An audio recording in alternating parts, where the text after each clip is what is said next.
The Worst Barney Home Video is a show created by passionate Barney fans for Barney fans. Our love and respect for the Barney franchise and the talented individuals who brought this groundbreaking show to life run deep. This series is not intended as a critique or disparagement of Barney, the creators, or the team behind the show. Instead, it's an opportunity for us to engage in lighthearted discussions and reflect on the home video outings we may not have enjoyed as much as others. We extend our heartfelt gratitude to everyone involved in the creation of Barney, and we invite all of you to join us in this playful and nostalgic journey as we answer the question, what is the least popular Barney home video? This podcast has no affiliation with Mattel Incorporated.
Welcome to church, everybody.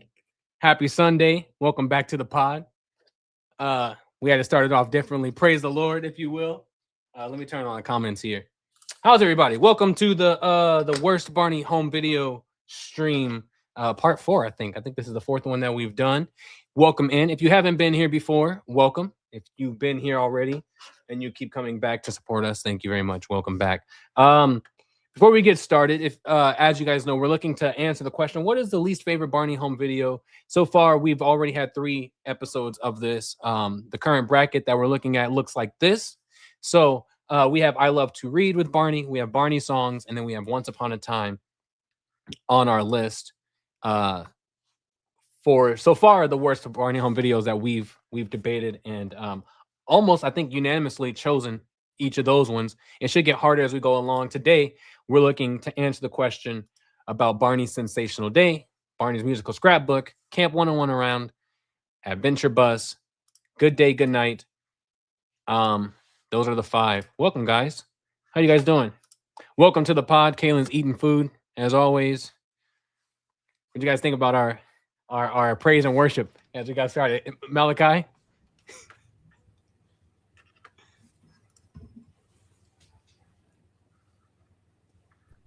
I didn't know. Muted. There you go. It was a good time. It was a good. That caught me so off guard. I was like, I saw you in the back. You was like, I was literally doing church stuff on my phone, and like looking at messaging some people from church trying to figure some stuff out, and it came on and caught me so off guard. Funny enough, the church stuff I was doing is we're planning for our youth choir to sing on May 31st. So we were talking about the songs they were gonna sing, and then that video played. So I actually sent the link to that video in the chat, and I put the eyes emoji, like, what's going on? Yeah, I'm gonna be transparent.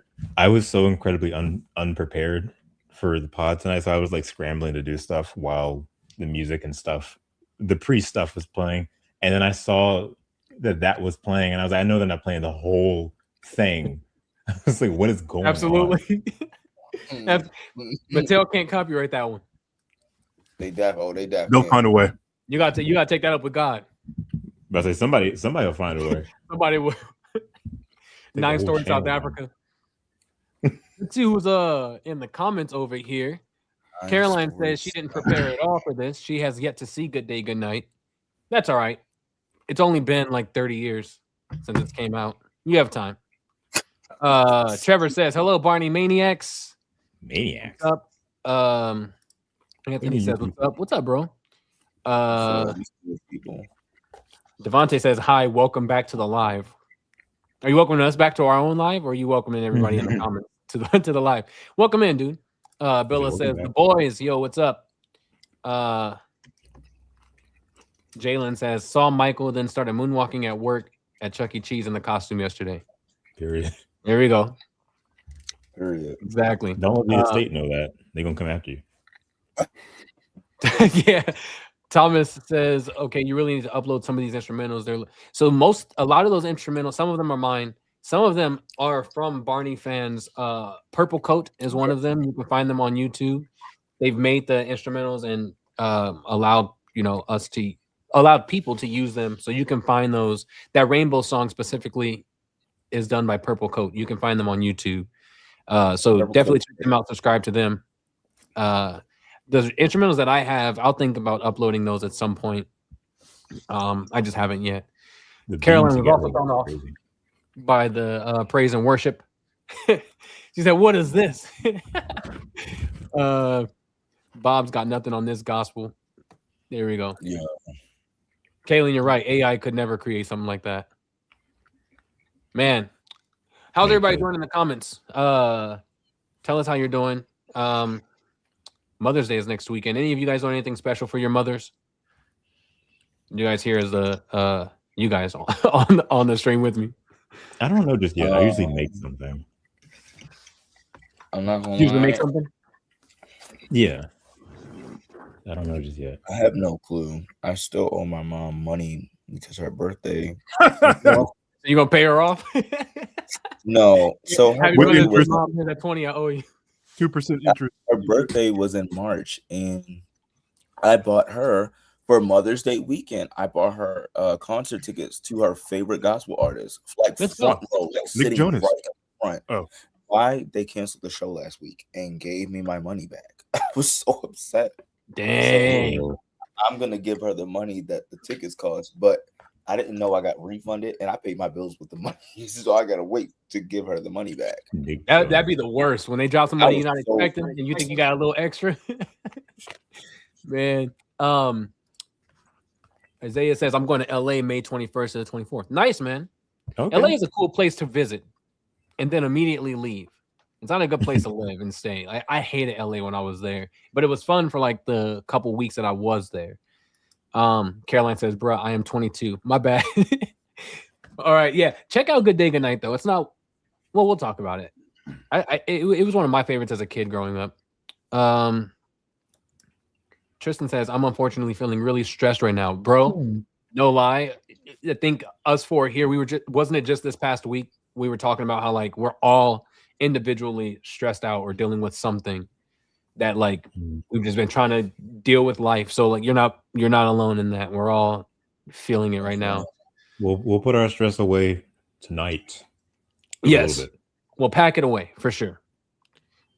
Tonight we are looking at those 5, I believe it is, home videos that came out in 1997. But we're also going to start it off today. I thought it would be fun. I asked Malakai in our group chat almost a week ago, about a week ago.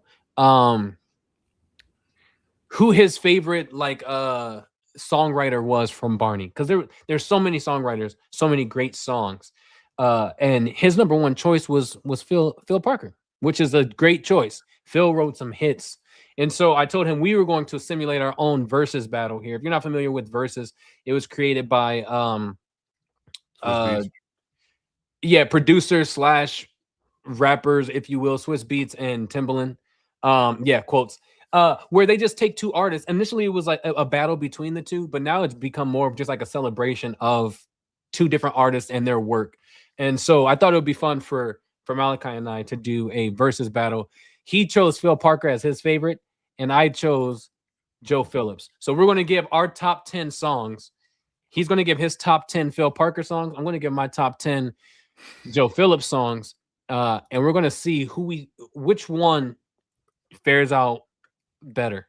Neither one of us knows which 10 songs we've chosen either. So that should be fun. What were you showing us your food, Kaylin?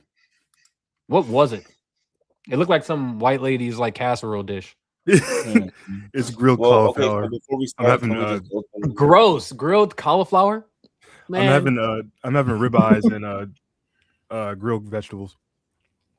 Okay. Good. I thought you were like having grilled cauliflower in place of like chicken, and that would have made me very upset. But now that you're not, I support whatever you're eating over there.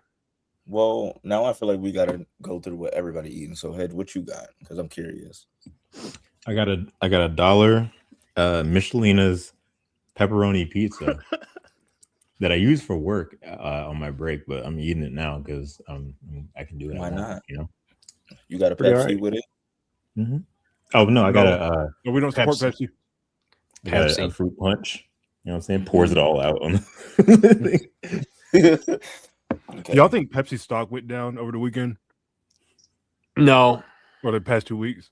Nah. Burn Michael Jackson's hair clean off. It's like, who cares when he went back to work with them again? No, and then they dropped him like, again. at that point, I mean, what were we holding grudge for? I want to highlight this real quick. Jalen was talking about Mother's Day. He says he has to do extra for Mother's Day, going to see his other grandma while currently trying to find something for the grandmother he lives with, and then going to his mother's grave, rest her soul. Good, man. Hope it's a good day for you.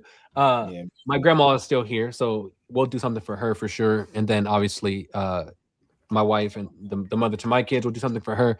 My mom also has passed away, so I don't have the luxury of like actually having a mother for Mother's Day like you and I'm sure other people. So visiting her grave though should be cool, man. I hope it goes good for you. I'm praying for all you guys who have to go through Mother's Day without a mom or grandmother. So we are with you all. You are seen, you are heard, and you are loved. For sure. I gave my mom an early Mother's Day gift. We did go see Michael. She thoroughly enjoyed it. Of course, you know, her growing up in that time, she witnessed everything. So yeah, it was just a blast, just kind of looking to the left and seeing her just, you know, enjoy herself. Enjoy yourself. Enjoy yourself. Enjoy it. Yeah. We all saw Michael. Absolutely. Let's just talk about it real quick. One of the greatest movies, biopics to ever be released. Biopics. You know, I've been listening to podcasts that I trust. A lot of like Michael podcasts too that I listen to all the time, and they are also a little bit critical of the movie, like I kind of was. And it's having the effect that I didn't want, where I'm listening to them and I'm starting to think like, maybe I didn't like it that much. Just like, and I can't stand that because it's like, I've only seen it once. I want to see it again. But it's like them talking more about it. I'm like, man, yeah, I get it. 4 times. I saw it 4 times. And to answer your question, if any of you are wondering, is it that good to see 4 times? The answer is no. But Kaylin did it. But it was the experience for me. Like, and now we have to deal with Kaylin quoting lines from the movie in the middle of our conversations. You think you're better than his family? But I had a really good time at Michael. I think he was great. Como Domingo, he was fantastic. I hope he gets nominated for an Oscar. Jafar, I don't think they'll nominate him because he's a brand new actor. But him just essentially adopting Michael's personality, his charm, his face, like expressions, stuff like it was to a T, especially with the dance moves. It was like, man, like for a minute, like if you looked away from the screen and then looked back, you would think that was him. At least for me. The third time I saw it with my mom, it brought me tears of joy because as we were leaving during the credits were rolling, everybody had their phones out, like had the flashlight out, during the whole concert thing. And then when Don't Stop Till You Get Enough came on, like everybody just started like, jigging, having a great time and whatnot. I was like, man, this man's been dead almost 20 years.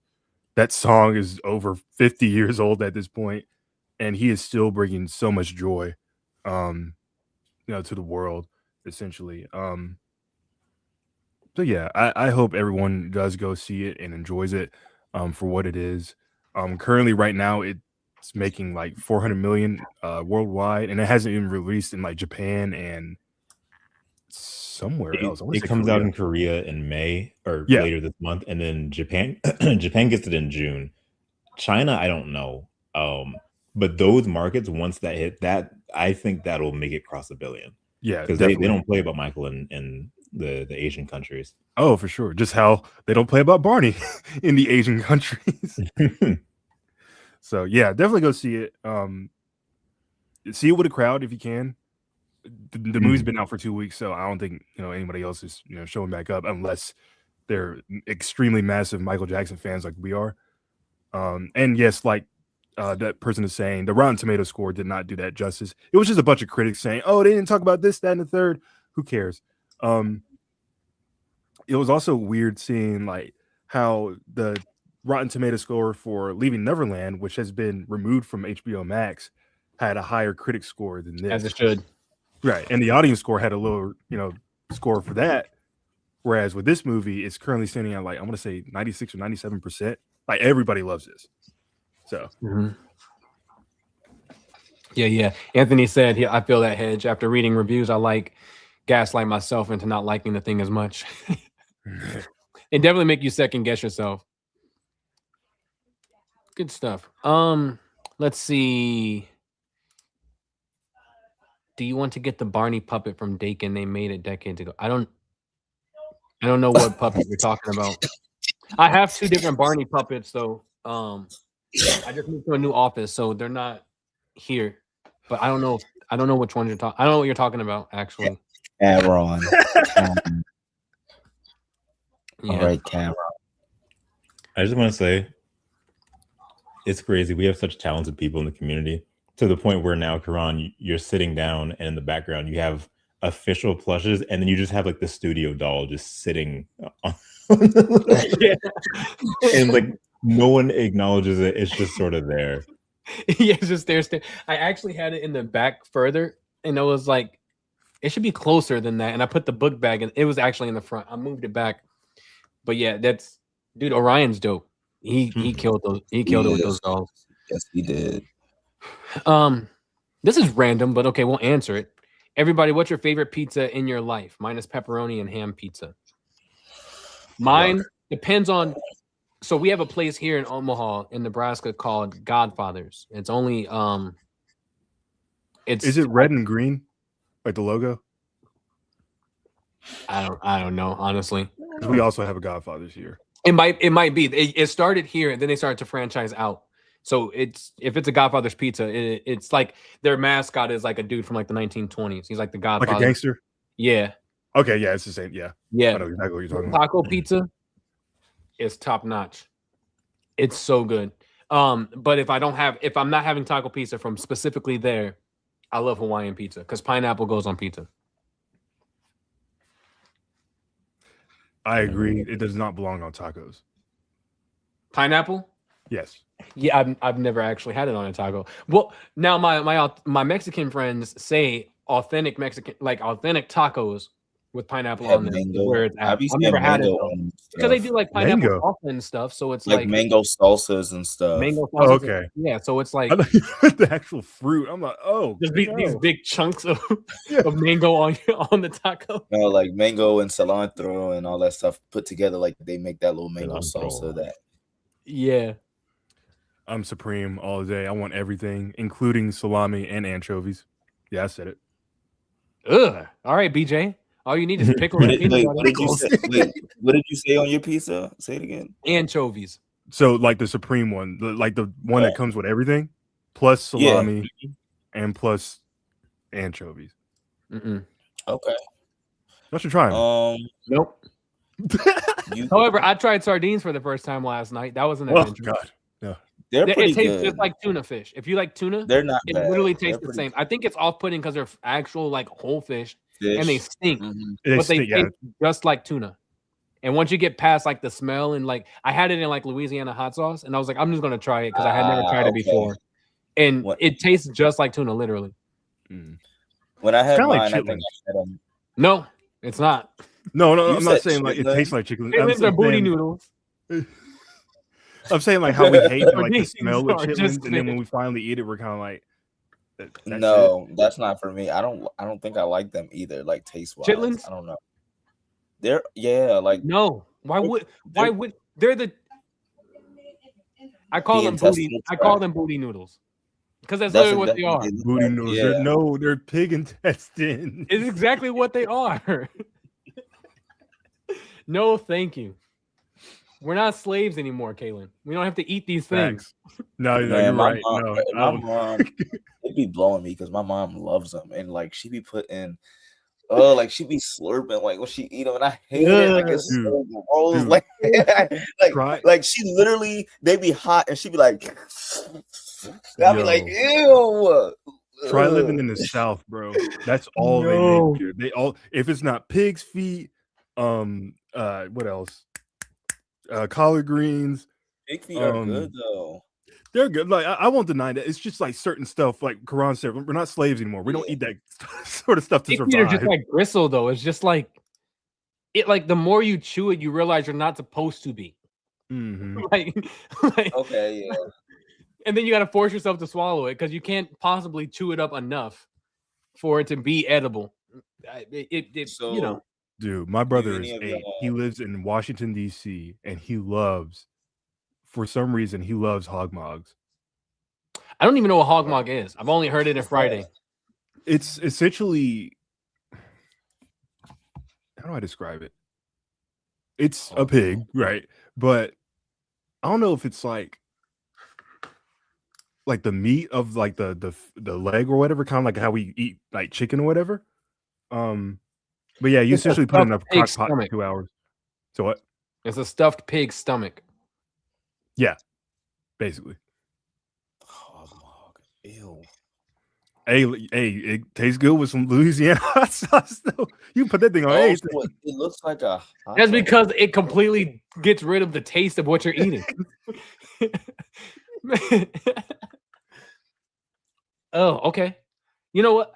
I don't judge because one of my favorite things is like the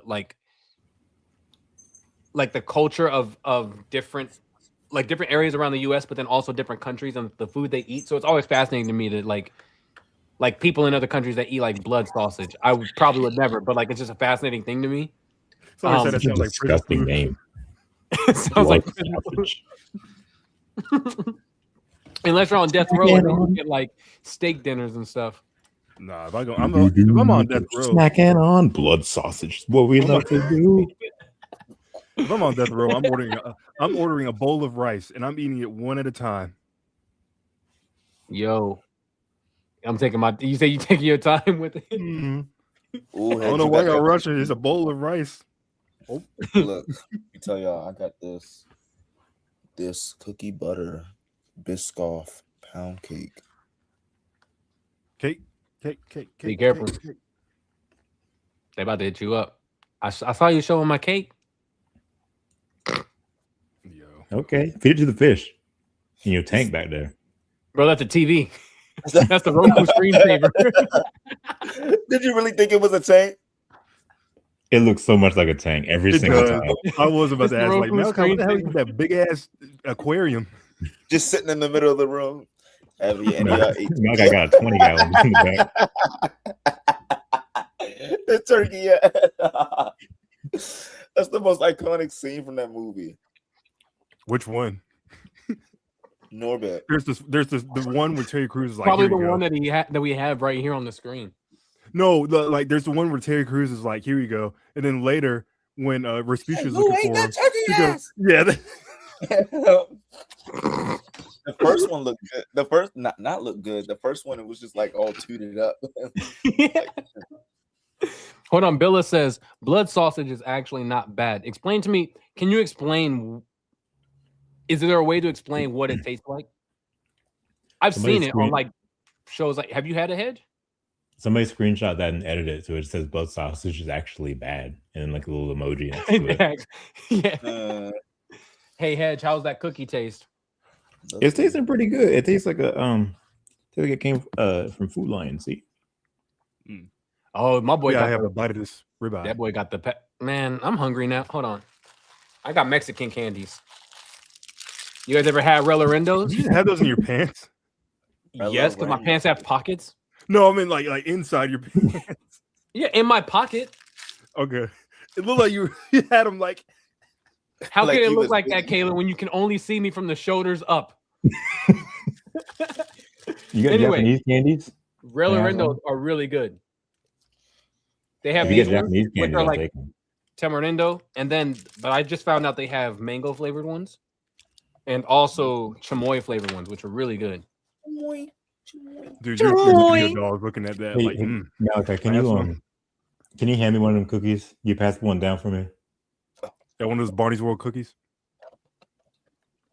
Yeah, can you just show it to me? Just pass it down. Appreciate it. Thank you. I'm jealous. Down the side. I want some cookies. That's what we do here. So, let me tell McDonald's y'all. cookies are good when they're fresh. If you can get them when they're hot, bro. So listen, bro. Let me tell. So listen. I go every Sunday after church now, and I go to the same McDonald's now. And every time I go, they don't be having fresh cookies. So every time I go to the window to pay, no, I get them on the app. I'll go to the window to get my receipt, and she's like, "They're not ready. They're not ready. Pull down." And I'd be like, "Yes." I'd be like, "Yes." And then they come and bring them, man. The bag be hot, and I pull it out like the chocolate be so melted, Just melting. Man, Bro. I got a stomach ache one day. I got that and a Oreo McFlurry. I was smashed now while I was driving. Oh, I ate all 13. It was over. You're insane. When were we supposed to talk about our Bad, favorite? When were we supposed to talk about our favorite Barney songwriters? No, that's not. No, No. Malakai and I are having a versus. But we had to talk to people. But yes, you guys won't believe this, but we actually have Phil Parker and Joe Phillips here to fight on screen. Wouldn't that be crazy? No one's ever seen Phil Parker ever, and we just have him here to fight with Joe Phillips. Yeah. Very old men. My music better than yours. They can't even remember when they wrote the songs because it's so long ago. Yeah, all right, let's do it. You ready, Malakai? We're gonna do Phil Parker versus Joe Phillips. Malakai is representing Phil Parker. I'm representing Joe Phillips, and we're just gonna trade. So we can't play the songs obviously because of all the copyright stuff, but we're just gonna trade song titles back and forth. Our top 10 songs. I've chosen mine for Joe. He's chosen his for Phil, and we don't know what song the other person chose. Just to kind of debate and see like what we think. So what do you think, Malakai? What, Hedge? I just wanted to point out the studio Barney behind you. The way he looked, that's such a good photo like frame of him because he almost looks kind of like he's looking in two different directions. I just thought it was funny. I was looking at him while you were talking. Anyways, continue on. Don't mind me. Okay. Okay. Malakai, you want to go first? Yeah. You give your what's song number 1 for you as it pertains to Phil Parker? Song number 1 for me, obvious pick for Malakai. Everyone is special. Everyone is Special is a great song. If you guys have not heard my new album, I'll plug it right now. If you have not heard my new album, Echoes of Influence Volume 2, it's where I cover songs from children's shows that inspired me growing up, which is why I do Clubhouse. I did a cover of Everyone is Special. It's a mashup of the lullaby version of season 2, and then into the full like Bob Singleton arrangement. And Malakai is featured on it. So if you guys want to check that out, it's on Spotify, Apple Music, iHeart, TikTok, the music thing on there. It's everywhere. So you can Listen to it if you would like. Everyone is Special is a great song. For me, number one, if I'm choosing Joe Phillips, I would have to say Imagine a Place. That's a good song. When we talk about these two songs, Mm. if we had to choose a winner, what do you guys think it would be? Oh, so we're doing it like this. Oh, No, I'm just, shoot. I just, no, we're not really choosing okay. a winner. I'm just, let's just talk about it a little bit. It's really hard though, because those are two fantastic songs. Oh, see how I picked how I picked songs. I was listening to them and was like looking at lyrics, but was looking at like ones that like I sing the most and like that are just like, that's hard. That's really hard. I let me see the feel comments. like, excuse me, at least for me, Everyone is Special.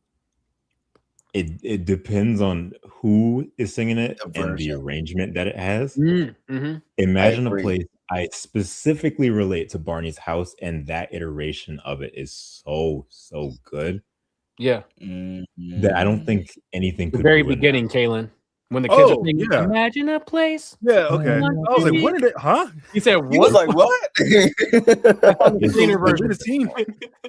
It's such a good song, but it's so specific to Barney's House as opposed to Everyone is Special, which is like encompassing everything. You could put that anywhere. Oh my gosh. That's hard. Man, hard. And we don't have to actually choose one, but it is really difficult. All right. What's song number 2? For me, song number 2, I know Hedger's gonna agree with me, but My Family's Just Right for Me. Oh, that's good. Dang. Hold on. I'm sick because I know you. We're the same, so I know you got good songs. So it's gonna be hard. Dude, like My Family's this. Just Right for Me is a classic, bro. This one is not family related, but I'll raise you Blue Jay Blues. He's a Blue Jay.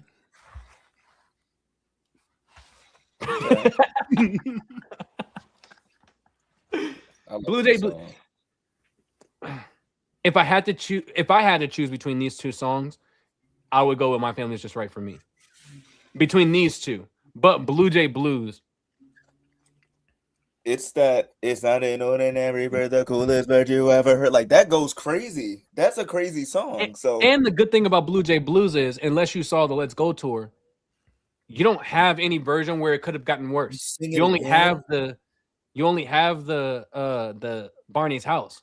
You know what I'm saying? They sing it in that tour. In Let's Go tour, yeah.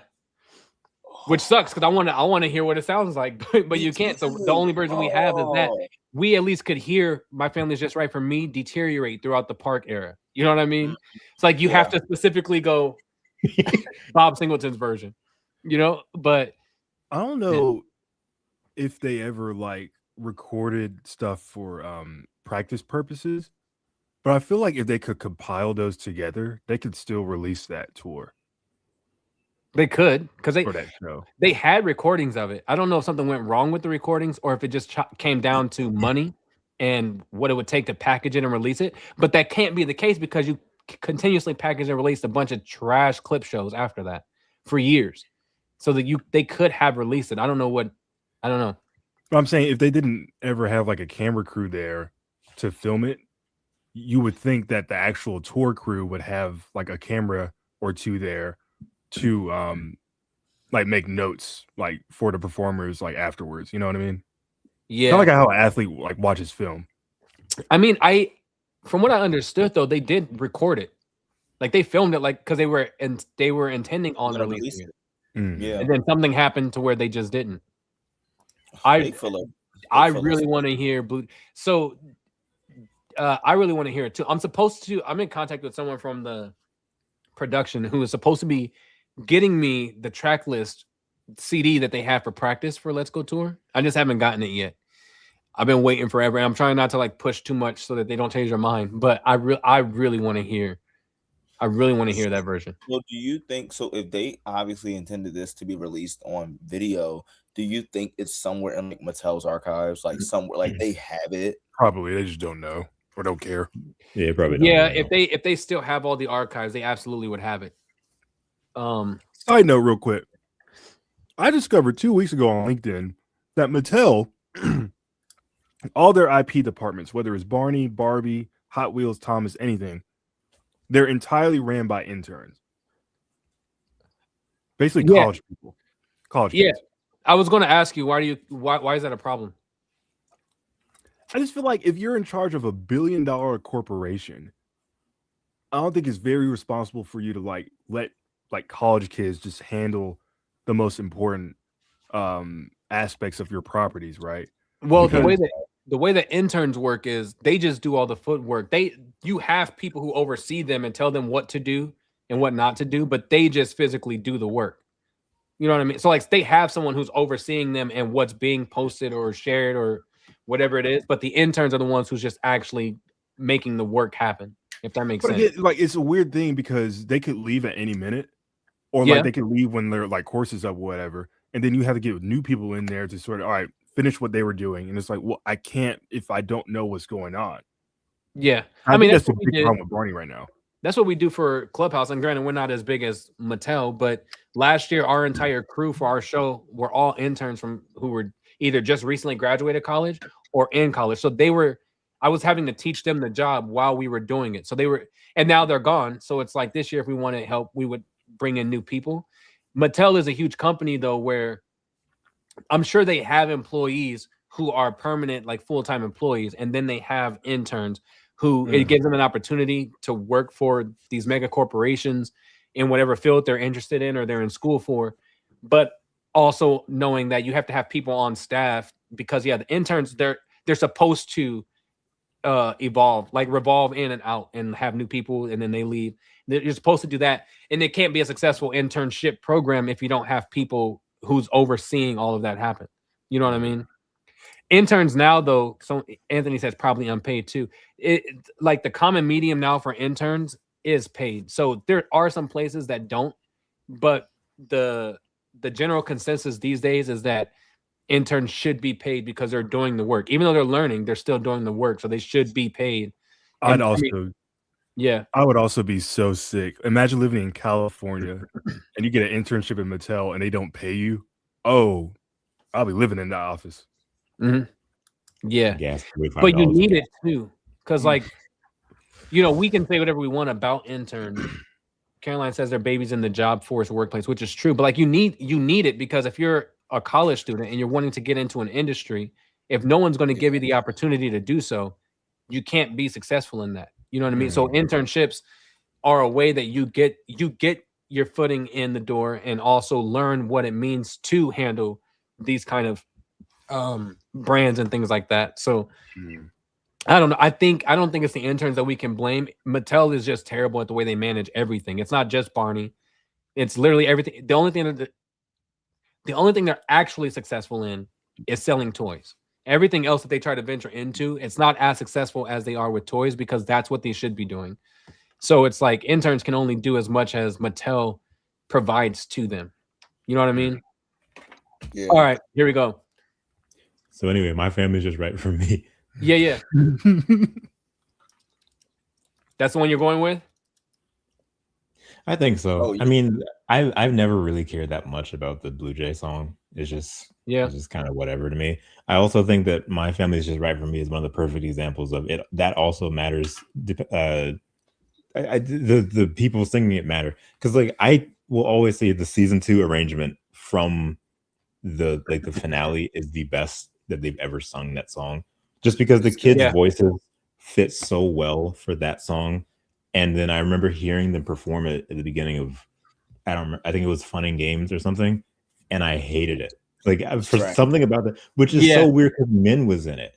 And she's normally good at singing songs like that. But it was, to me, it was bad. So it really just depends on who is singing it. But My Family is just right for me as a whole. It's just a good song you can have universally for Barney in general. For sure. You know why I don't like that song as much? always get it confused with the couldn't do without. Those are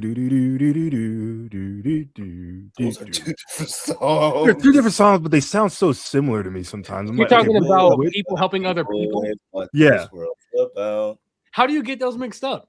The way you make me lyrically, feel. they're you're right. They're two totally different songs, but I instrumental was thinking you were wise, going to say like me and sound-wise, my they sound the family, same. or like in my family, something like that. This dude said people helping other people. All right. People helping other families. All right. Carlos really. Malakai, What? where are you showing off, bro? No, I just wanted to hold my dick in. Man, He said, what are you man, doing? all right.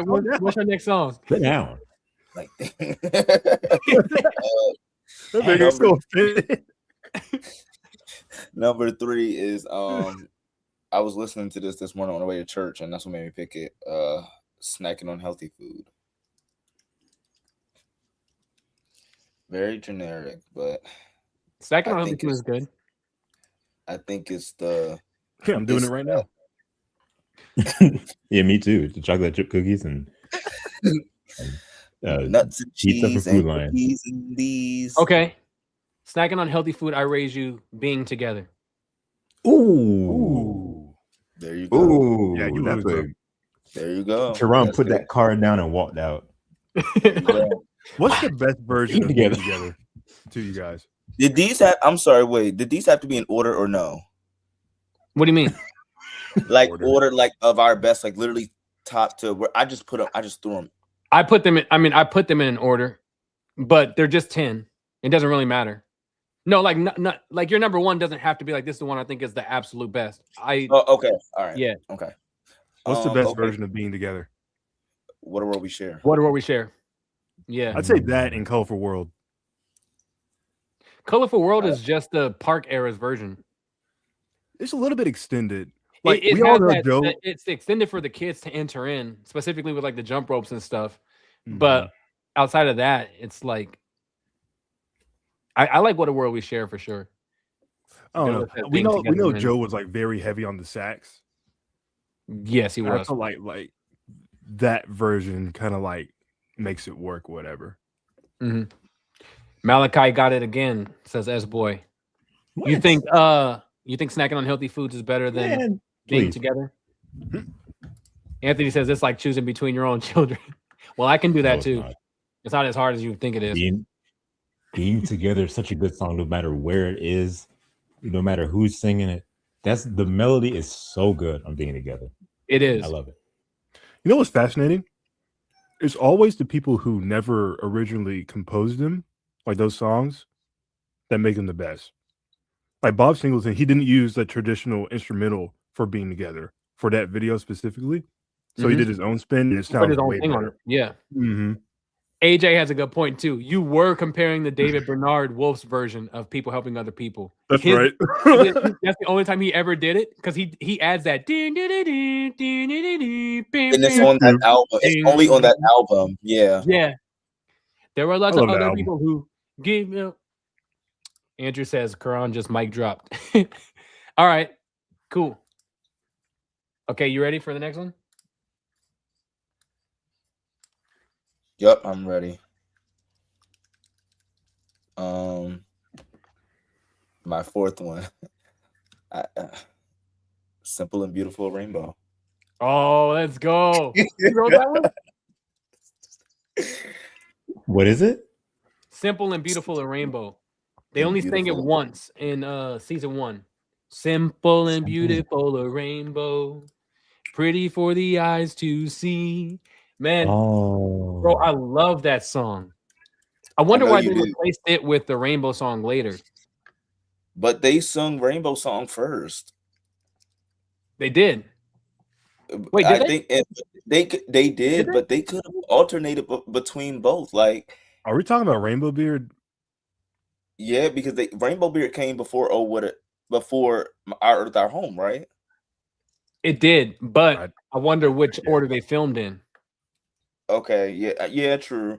Yeah, they could have kept it kind of like how they had 2 fall songs or 2 family songs. Like they could have kept it and like used it again, but I don't know.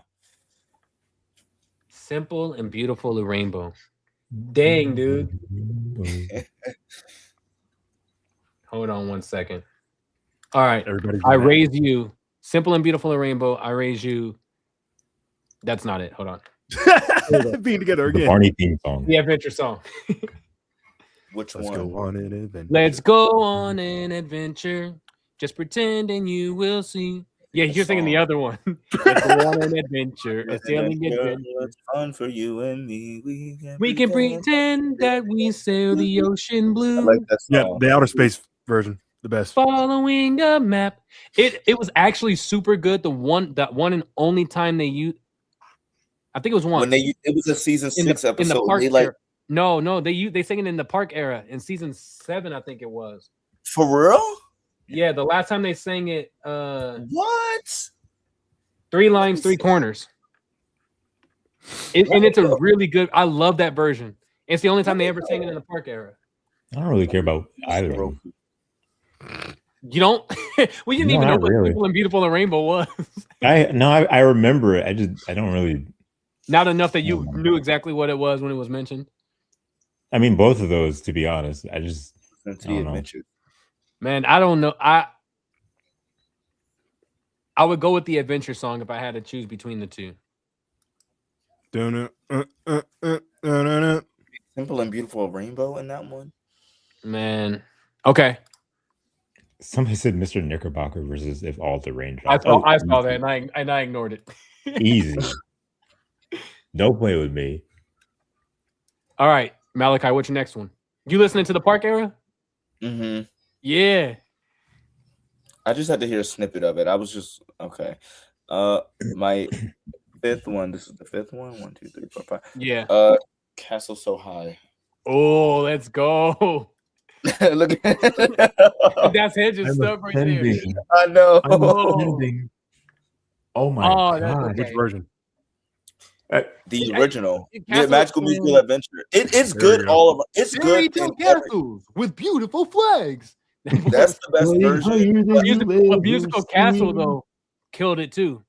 They did. I also really like Once Upon a Time's version. Actually, I do. Yeah. It's a good song. Like every time they sung it, it was a pretty good song. Always. My choice is Why. Oh, I like that song. Oh, Why is the grass so green? Monday Why is the sky so come blue? after Tuesday? Man, shut Why? up. He said, I don't care what Quran chooses, Malakai wins. Hey, yo. Bro, Why is a good song though, bro? Why is a good song? I like it when they sung it Are at there season 13 stars up in the sky? Why It was do best. the clouds keep rolling? Man, It was best in season 13 when they sung it in the egg episode. I love it that was. version. That was. It Yes. was so good. That version is good. All right, Andrew, come on in here, Andrew. What do you think about Why though? I like Why. That's a good song. Man. Okay, but if you had to choose, one, I know Hedges choosing Castle So High. He's like, what are you talking about? Why are you even still on this one specifically? Man. Bro, okay. Now, did you choose any honorable mentions? Because it was hard for me to do 10. So I have 5 extras that are honorable mentions. The Barney theme song. I'm a pick as we're doing. love you. Let's finish with the 10 real quick. And then The Barney Good, Buddies. good, okay. honorable mentions. Clean up. That's cool. Because I do have Clean honorable up. mentions. All right. I got you on this one, Malachi. Oh man. Okay. Only because I know that you love this song. Watch it be trash. I feel like it's everybody. Watch you be trash. Why do I feel like it's the nap song? I don't know, but I did not put that one on my list. Oh, okay. What's bad is I was looking at the list of his songs, and I was like, "Oh, I got the 10." And then I scrolled up and realized I was looking at only half of the list, and I was like, "No, what?" And I had to restructure my stuff because I missed all these songs. That was like, It's not like Congress looking through the Epstein files. Okay. All right, Malachi. My next one is You need good- Jesus. It's good to be home. That's cheating because that's just Castle So High. No, let him cook. Oh, get out of here! No, That's just Castle So High. This man came out and played the same song twice. Music is for it's everyone. good to be home. Specifically, Imagination Island. Imagine. Well, yeah. I mean, yeah. I liked it in season 10, but Imagination Island is the best one for sure. I got Music is for everyone. It's going to be Imagine. It's good to be home. I'm never alone. Oh, oh. Andrew said I might have spoke too soon when Wait, it come on, came did you to say yours? Castle So High and why. Did you say yours? Why? Were? Why? Oh, music is for everyone. Oh, Malakai, what are you doing, bro? What happened? Oh, music is for everyone. I'm sorry. Oh, I was I'm not picking paying music is for attention. everyone. Huh? I'm picking music is for everyone. I listen to that song more than It's Good to Be Home. what is Hey. music is for everyone? Hold on. Music is great and it's and everywhere. everywhere. It'll make you. smile as it fills the air. That's my song. Music, yes, it's lots of fun. Music, and see the debut is one of the best versions. Yes, it is. He was killing Wait, it in the caboose on that song. I actually like the one from Moving and Grooving. I like the country spin they put on it in season 12. Oh yeah, music is for everyone. Yeah, he didn't have to do that, but the arrangement was good though. All right. Could you have a Dean with a country accent? Yeah, we heard it multiple times. Oh, really? I don't like that episode. Anyway, All right, here we go. What you got up Alright. next? Up next is Wave the Flags. Oh, that's a good one. That's a good American flags, of course. one. That's a real okay. That's a good one. Thanks. Anything can happen. anything can happen. That's the one, right? No, that's Land of Make Believe. No, it's the theme That's to the house one. the house video. Look at I don't know why they named it. Though. That welcome to my house, good friends. Yeah, just That's call all. it that. Welcome to my house. No, Yeah, the I don't chorus know why is they literally named it. anything can happen. Oh, Anything From the can house, be. yeah. But again, it's like very If you confusing. just imagine, you'll be surprised at what you see. Because that? anything can happen. oh my gosh. Oh my heart, man. Barney's house, man. What a guy! I remember when I went to Barney's house. He when said, he "Oh, invited me anything over. can happen." I was sick to my Oh, stomach. Hedge, you don't know Somebody my need to clip catalog. that for sure. I was sitting to my Banned from my stomach. I house. realized that's not what it was. Man. Anything. Man. I just saw Barney spinning around. Bro, the only time they ever sung it was those Asian mall performances. And it's so weird because they're like, welcome to my house. But the background is like literally anything but his house. So like, what? Anything can happen. Those shows were weird. They would do like the coming to life thing, but somebody would like literally snag the doll out from like whatever box where it is, whatever, and then Barney would just like shoot out a second later. It's like that's hilarious.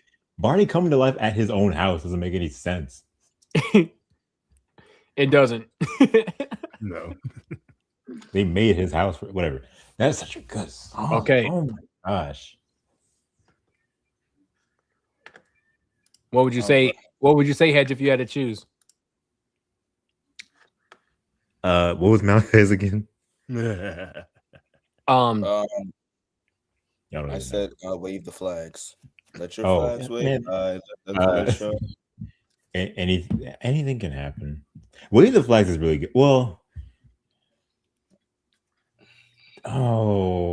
oh, that's hard. That's like hard, and I feel like it shouldn't be. man. I'm trying not to let my bias show. I might still say anything can happen. Anything can happen. Anything can be. All right, Malakai, what's your next one? Just imagine.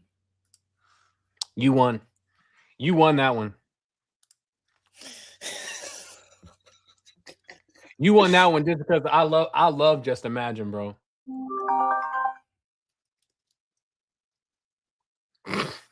Man, turn off your phone. We in the middle of a stream. Just imagine I have put That's on not the looking show. mine. Wow. Putting I on a have- show. Yeah.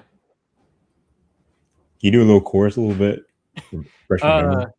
It's we're putting on the show. Oh, Clouds from It's gonna ear to be ear. fun, We're you know. putting on the show. The Let's cloud put will on cry the show. and cheer. Come on, everybody, let's go.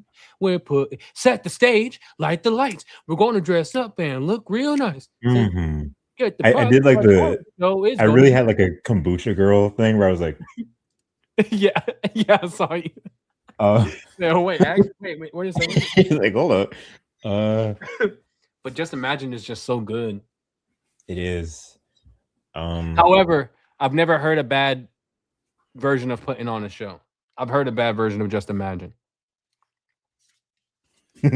I kind of wish we heard Just Imagine kind of sped up a little bit, like a different version of it that isn't always just like this sort of slow, I guess heartfelt one. I don't know. I would have liked to hear in like Colorful World.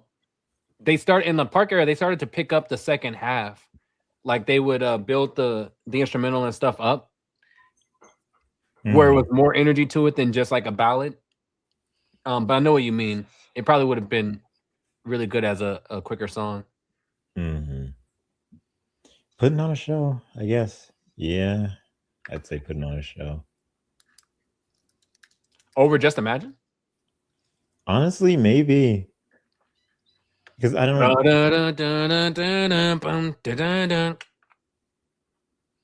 He's trying to sway Just Imagine the worst. Someone said, which version is the bad one? It's the one that was in the racist episode, the Emperor's Contest. When they were all singing with the Chinese accents. And they were doing this stupid Just Imagine. Yo. Just imagine. Yo. Just imagine. Yeah, that's the worst one. Just so disrespectful. That's the worst one for sure. They disrespected Barney fans and Chinese people. Yes, all at once. Isaiah says, "Good manners versus we like trucks." Oh yeah, heads choose. And yes, we do. Because you hate good manners. Begin running, making lots of noise. Bap, bap. Just annoying. This is truck driver Barney. Just driving by to say I love you. Overstimulated versus annoying. Yeah. That's bad. Oh my gosh, I can't stand it. The moment I see Barney slamming his big hands on that keyboard, I'm like, skip 3 minutes, please. I bet if Michael put that on Off the Wall, you would listen to it. I don't even put on Off the Wall. I wouldn't even know. Like, keep that, please. All right, Malakai, what's your next one? Good man. Finding the last two were hard. I'm glad you said something about honorable mentions. But what I had was the Fiesta song. The Fiesta is a great big party. Okay. Lots of fun. I love that song. It was never. There's not a bad version of that song. So, like Lions to Park. There's not a bad. I like version. Yes, you're right. And yes, and they also didn't sing it much, and I think that helps to not have a bad version, because when they sang it too many times, you can then be like, man, this one I didn't like so much as this one. But when they chose Fiesta, it was very slim in the chances that they did. For example, the Dino Dance. They sung that way too many times, bro. And Joe Phillips wrote it, so you can tell why they would keep using it. Which, funny enough that you mentioned that, Kaylin, I Raise You, the Fiesta song, I Will Always Remember You, not the Dino Dance. I'm gonna say the Dino I Will Dance. Always Remember You. Always remember you. Look at Malakai. For just a cent a day. Look at this dude. He just checked out. No, I'm looking at my list. I Will Always Remember You. I picked that song over Fiesta, probably. I will Alright. always remember you. Bam, bam, you're a good Y'all ever friend. hear that like weird like ambience choir? Ooh. Yeah. I like that. That's All one of my my favorite. friends and family, we have had a lot of fun. Now and then, I'd like to just look back. Man, I love that song, bro. Okay. I'll choose I Will Always Remember You too. All right. Final one. I Love Me Too. It is I Like Autumn. Technically, he has a credit for that, so that's technically his song. I think they were just throwing credits around. Yeah. Oh, I Like Autumn. Would it be crazy if I chose the fall song? But Parker did that. I can't. I know. I also like Oh my Autumn. god. Whoa, Jesus, that was loud. When I'm old enough to join the band. Autumn. Man, I'm old enough to join. Because the Man. one in that little medley in Musical Castle goes crazy. Man. When I'm old enough to join the band, boom, Oh, boom, wait, hold I'll be on. marching all across this land. I will. I will. I'm picking. I'll be playing a song Oh, as I'm wow. marching along. Man. Mm, Oh, but I Like Autumn too, though. I might still say I like Autumn. That's hard. That part just It's- go crazy, and then it's Scooter Bob and Bob, I do Scooter-lapa-dees. What Wow. means that? Oh, scooter lappa-dee-dee, Oh, you're funny. lappa-dee. I say I like autumn. Oh, scooter laba booty body boo. Oh man. Okay. Okay. I'm gonna give you my 5 honorable mentions. Okay, right. and I'll go after you. My 5 honorable mentions of songs written by Joe Phillips is Sing Your Song. What? Sing Your Song. Let's sing a little song when you're happy. Sing a little song when you're sad. Oh, sing a little song about the things you've done. That song. So that Where the Wind Takes Us is a dope song. Ooh. Trying on Dreams. Christmas is our favorite time of year. And then I Just Can't Wait. Oh, I just can't wait to be king. Okay. I Just Can't Wait. Specifically, the original version. Yep, from The Lion King, 1994. You're sick. Okay. The Lion My King live in New honorable York City. mentions. My 5 honorable mentions are Chili bean potatoes. That's 3. where is It's Nice Just to Be Me. Let's go. Give me a second. Silly Sounds. Ooh. Okay. Yeah. Swinging Up to the Stars. I love that song. Man, we're swinging up to the stars as we just pass Mars. You better look around soon. Yeah. Mm. Let's see. They were talking about NASA crashing into the moon. Because if she's not careful to watch where she's going, I might just bump into the. Yo. Oops. What did I say so far? I said Swinging up to the stars. Up to the Stars. It's Nice Just to Be Me. Silly Sounds. Growing. Oh, thank you. I was about to say growing not being on any of these lists got me sick. I thought Growing would have been in his main 10. It almost was because I love that song. My I last can make one, it with my hands. I can make a stomp. Okay, whoa. Ooh. I heard it. I Too, can like, make it.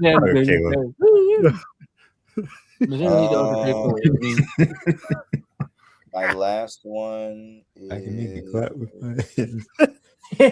We hope so. Hold up.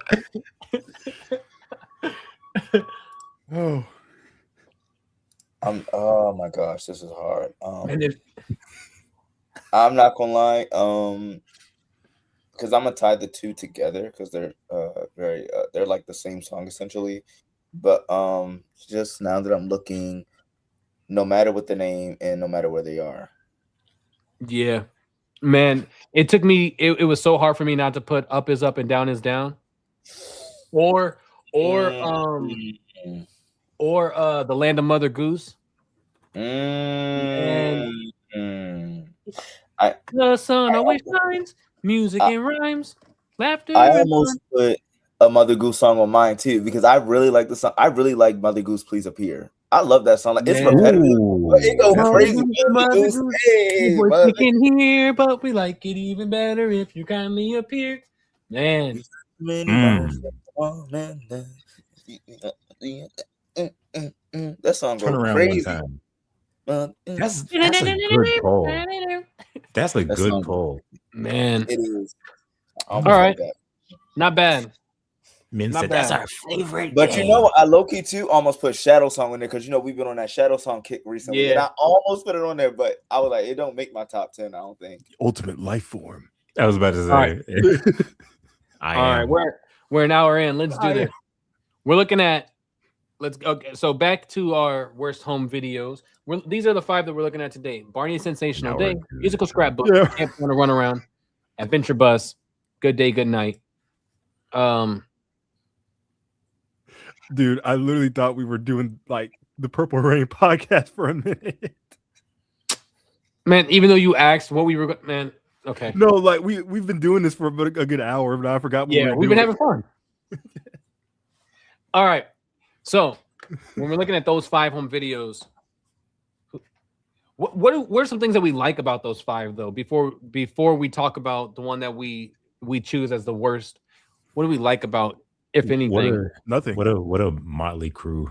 These home videos were all over the place and both good and bad. I feel like because this year that we're talking about it's season 3, but it's also like branching into season 4, but it's still using the season 3 branding. So it's like kind of confusing almost. But like for the most part, they're all pretty solid. I think you can really see the quality jump up the moment they move to that new set and have that the new cast and stuff. It feels a lot newer. It feels like things are a lot more grand almost. I think that I was getting fatigued from seeing the season 3 stuff to a point. This is honestly is a pretty solid lineup, all things considered. You got Adventure Bus, Good Day, Good Night, Want to Run Around. Like it's the stuff that I love to see from Barney, where it just feels like you're going on a field trip. Like we're not stuck in the school anymore. We're actually going places, and they were fun. They were just a lot of fun. For sure. I would say the same. I think the 2 that would be out of contention for me, just like you said, Hedge, would be the 2 that take place at the school. Now, I'll give Scrapbook a pass because that was just an excuse to like show off the new set. Right. Whereas the others is kind of like, okay, we're gonna make a movie or we're gonna learn about nighttime, and it's like, can we learn about it somewhere else? Okay, can we do this somewhere else though? I also find it funny if this is a kid show we're talking about, but I mean, if Good Day, Good Night took place in the real world, there would be some ramifications for what Barney did. Like, imagine you're like, I mean, at night and it's out. There's exactly like school is out. Imagine you're at work, thinking about the day to day or whatnot. You're typing on a computer, and you look to the right, and it's nighttime, but it's supposed to be like 12 o'clock in the afternoon. You'd be freaking out. You'd be like, "What? Huh? Oh my god!" And he kept doing it over and over. Like, what dude? They're filming the thriller scene for the Michael movie, and it just turns daytime. What kind of what? What's happening? That's a 2. What's going on? Add another $30 million to the budget. But Adventure Bus, there's a lot of nostalgia for that with me. To my knowledge, I think that was the first Barney home video I ever watched. Scrapbook again, same there. Like, just watching that over and over again when I was a kid. And the other two, I never watched Sensational Day when I was a kid. The first time I watched it was actually during the pandemic. So what I would do, I would just walk around the neighborhood and just like watch stuff. You know what I mean? Because the gyms were closed and there was nothing else, left to do or whatever. So I watched that like while on my neighborhood walk, and I'm like, oh, that was a video. My neighborhood walk. This guy had a good life. Growing up, my brother and I there were 2 DVDs specifically that we played all the time, and it was Musical Scrapbook and it was Adventure Bus. For some reason, those 2 we would run in circulation all the time. So like this specific set that we're talking about is like special to me for a lot of different reasons. I have a lot of fond memories of Adventure Bus. Scrapbook is a clip show, but I appreciate it for reasons that the general person probably wouldn't care much about, but just them giving us clips of season 3 in such high quality. Even if it's not the full episode, some of them were very close to being just the full episode on the release, and it looks really good. And it's just like fun. This is Dina, by the way, Bonnet Brothers. She calls y'all Hedge and Malakai specifically. Hey, Dina. This is going backwards real quick. Someone says Fun Sunny Day should have been on the list, and no, it should not have. They played that out far too much. That was the one song I knew it was not going to touch my list at all. Absolutely not. They sang it way too much. I loved all. Okay, Malakai, you got anything that you liked about these home videos specifically before we start to vote on what we think, in our opinion, is the worst one? I liked their charm. Each of them have their own different thing to it. Scrapbook is a very nostalgic one for me, specifically because I had it on DVD, and it was cool again seeing that. Hi, Lula. Seeing all of those, seeing all of that season 3 content in that high quality. So somebody playing the end of Barney's Great Adventure. That's my daughter, by the way, guys. She's saying good night. Good night. Feeling kind of yeah, so that's cool. I'm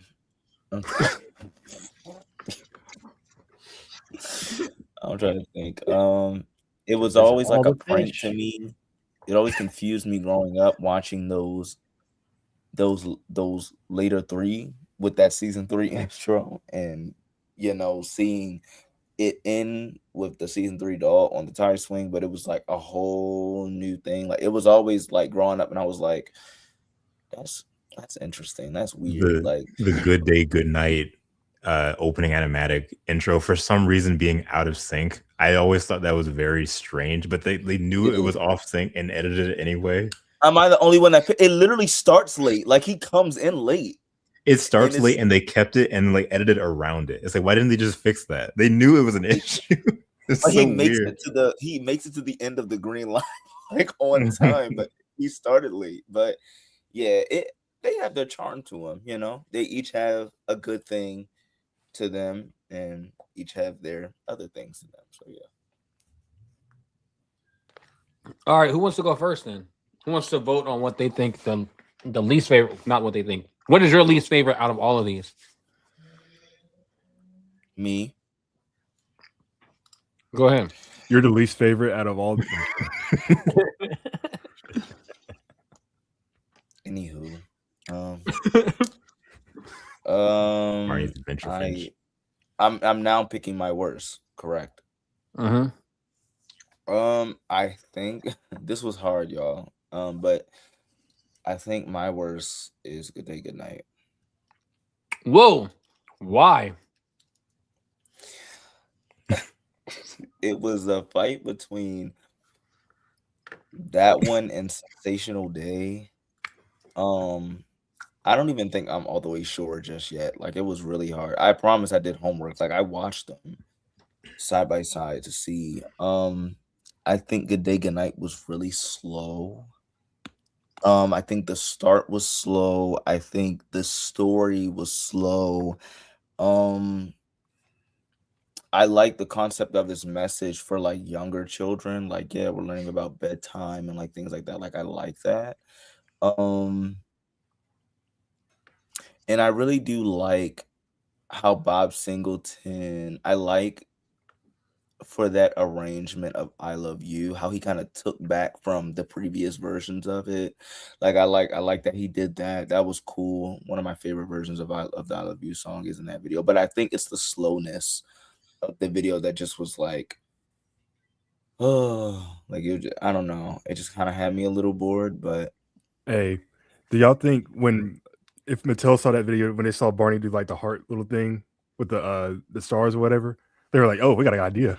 Like, it's very similar. So, you know. I never even thought about that before, actually. That's crazy. well, that costume can't do this, so Yeah. next best thing. All right. Good Day, Good Night. Interesting. Do you guys have a rebuttal for that movie? I wouldn't say it's the worst out of these. This is a good take right here, though, real quick. Good Day, Good Night is just a really good Barney and Friends episode. I agree. And you know what? I agree with that. I do. It didn't need. That's what I'm saying. I don't think it needed 50 minutes. It was like it was too dragged out. Yeah. It had good songs in it. Growing, the version of Mr. Sun is really good. Are We Sleeping was good. Listen to the Nighttime. Like it had good.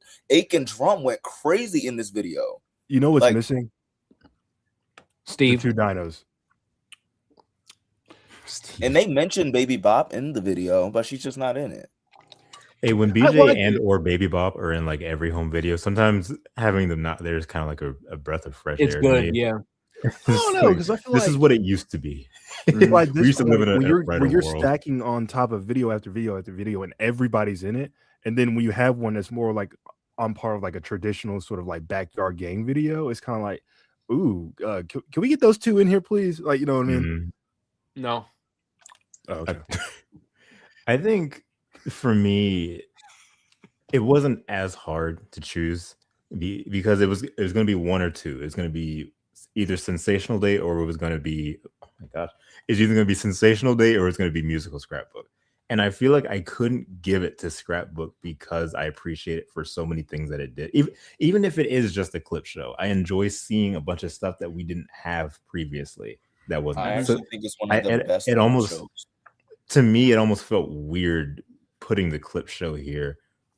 I'm thinking I'm gonna give it the Sensational Day only because even though it was 97, I still loop it in with the ones that came before, and they kind of blend into each other.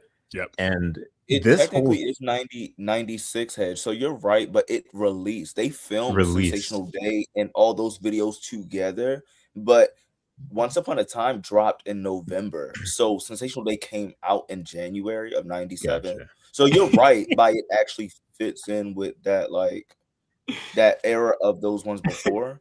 I get what you're saying. It's kind of like those later. Go ahead. I'm sorry. No, I was just gonna say that makes sense because they all feel the same, and this set was so hard for me because it feels like everything outside of, I guess, Want to Run Around felt like a concept that was new, and I really liked the concept. I love Sensational Day. We're making a movie. We're gonna film and stuff, and we're gonna watch them. That's fun to me. The adventure bus, we're this big stupid bus, we're gonna drive all over. That's really fun to me. Big stupid bus. So like, I really love the concept of Sensational Day, but I think I was just so fatigued from season 3 in general that like it kind of soured it for me. I'd probably give it to Sensational Day for that. Trevor says, I don't like the ending of Adventure Bus because we don't know what happened to the bus. Was it still huge? Did it turn back into a Fisher Price toy? Okay, you can say the same thing about Talent Show. The stage is still there. Well, but with Talent Show, we saw the stage at the end. Right. It just Adventure Bus, it just disappeared. You didn't see it anymore after they got off of it. So that's what he's saying. Like, what happened to it? Where'd it go? Like, at least without outer space, he turned the toy into this massive rocket ship, and then he turned it back to a toy. So it's like, what happened to the bus? Could you imagine that though? Like you're Mr. Boyd, you're about to like clean the school, whatever, and a giant stage just in front of the school. In the You're way. like, what the? Yeah. Okay. So far we have 1 vote for Good Day, Good Night. We have Sensational Day. Kaylin, where are you sitting at? We're not doing the puzzle video. Yeah, the Yes, I puzzle thought video is about not a part of this. It does have new content. Yeah, I got it. I'm with Hedge. Sensational Day, only because if you watch them back to back to back, you could clearly tell that's the weakest of them all.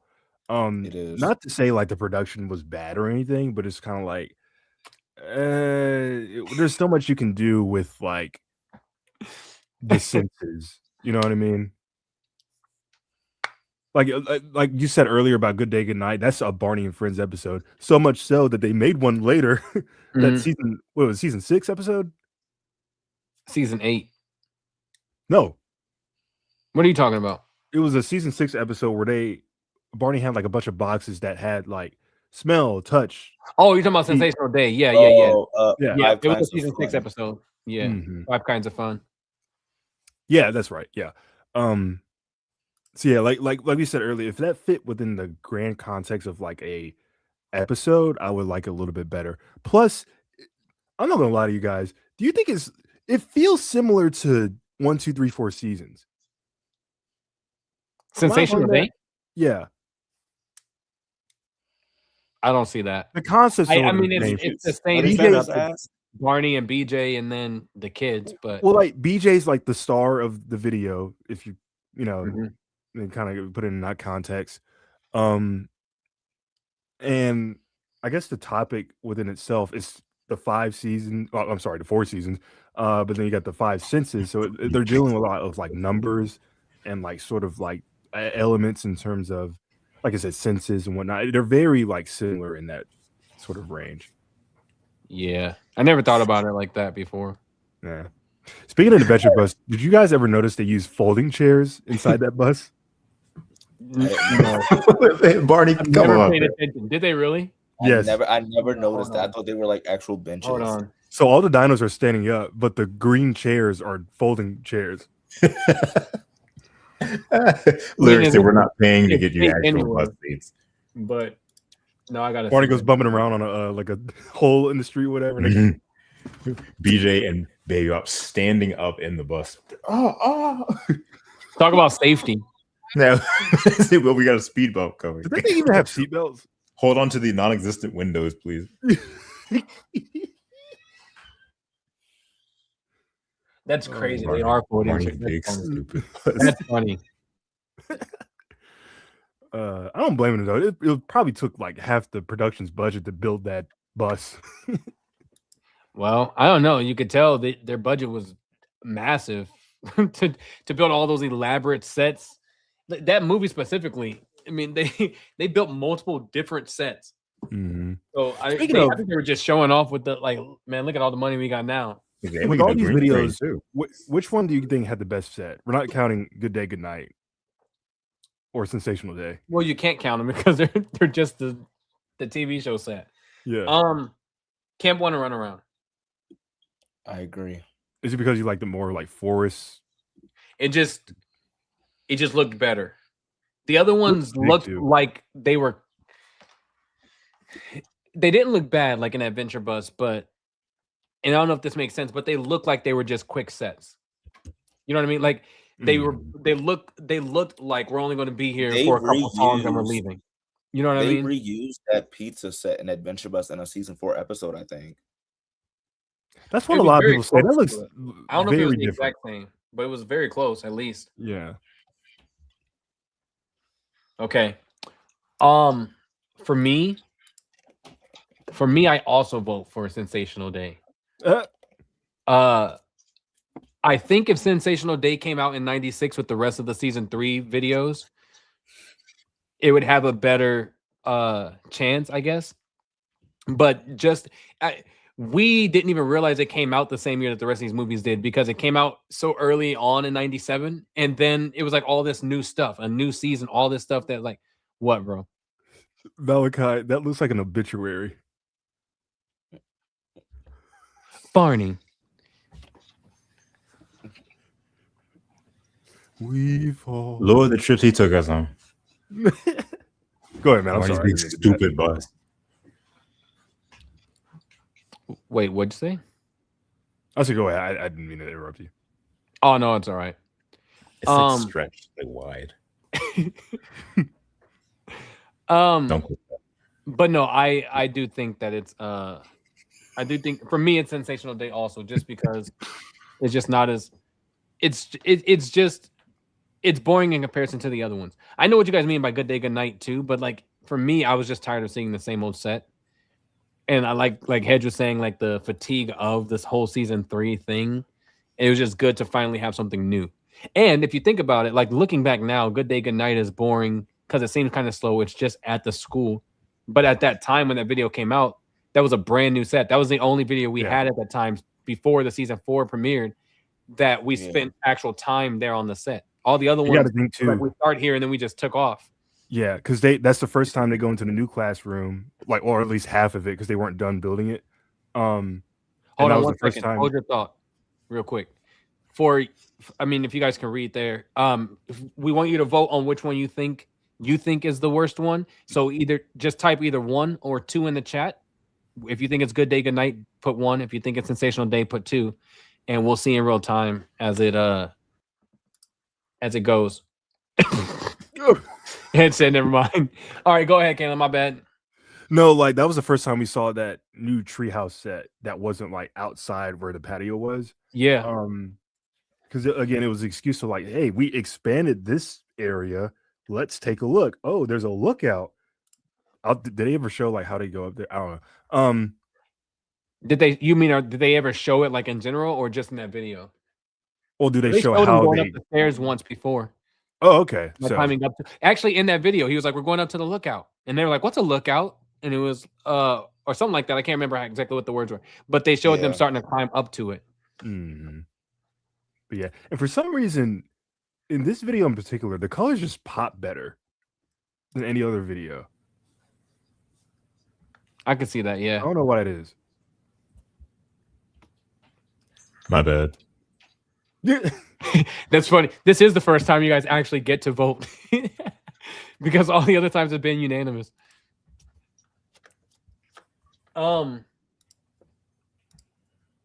Yeah. You know, it was also really distracting in that video. That CG butterfly that won't leave the doll alone. It was already bad enough that Barney was cockeyed as it was. Yeah, with that butterfly that won't move out the way. It is always cute. That ending scene is cute, though. It's cute, but it's like, do we need it? It wasn't needed, but or get a real butterfly in there. You can't get a real butterfly to land, Kalen. You can't train butterflies. But they're attracted to color. That's the most colorful thing on that set. Oh, so you think just by proxy, they're just gonna land on the purple thing? Yeah, not like the red bench around the tree. Release one from that angle and just wait till it flies to the doll's hand. Yeah. Yeah. Or just get a bunch of butterflies. But at least it's not as bad as put it on a leash and just let it so you can control where it needs to go. Or just get a bunch of butterflies. One of them will be bound to land on. But they just all go to the studio lights of the ceiling. You can say the animation does get better because think about it. That butterfly in Campfire Sing Along, terrible. That butterfly in Up We Go, terrible. So they got better with it, I will say. Sure did. Those eyes were bouncing up around. I think so. Roy says, I thought Musical Scrapbook is the least favorite. I think everybody thinks that just because a video is a clip show, that automatically gives it grounds for it to not be one of the ones that's not the worst, but that's not necessarily the case. Like, just because it's a clip show doesn't automatically make it a terrible video. There's so many other elements to it. And granted, none of these do we think are terrible yet. We haven't got there. But there's so many other elements to it that comes into play. I really, really loved Musical Scrapbook because it was just a creative way to do a clip show. If you're going to do a clip show, it was a more creative way to do it. But just because it was a clip show doesn't automatically mean like, well, that's going to be the winner. Because I think Scrapbook to me feels just like a standard clip show. Like they did what they could, but I think what carries Scrapbook is the fact that season 3's episodes were so strong as it is. and we hadn't had them before. So like that as I a agree. package with the new footage we got made it more than just like if it was any other clip show, I probably would have just thrown it and been like, yeah, why not? An easy pick. He's but like, right. If Sensational Day wasn't here, it wouldn't have won. That's what I said. Yeah, it automatically was at a disadvantage coming out in '97 amongst the brand new era and new look and new feel of everything. That's why they threw it out right in January and then moved on. Because immediately after that, I think Scrapbook came out, right? And that was in May. Yes. Was the Scrapbook that came out first? And then the rest of them came. And then all the rest of them. So it's like, I think they probably, I don't really know, but I feel like they probably wanted it to come out in '96. And whatever happened, it just didn't meet that deadline. So it just happened to be in '97. I get it though. They were working hard. Yes, Nelson was still credited. I think it's because it's a clip show. So everything that you're seeing from the clips are season 3. He would have designed that stuff. They have to give him proper credit, even though he didn't design the new stuff, which was Bob LaValle.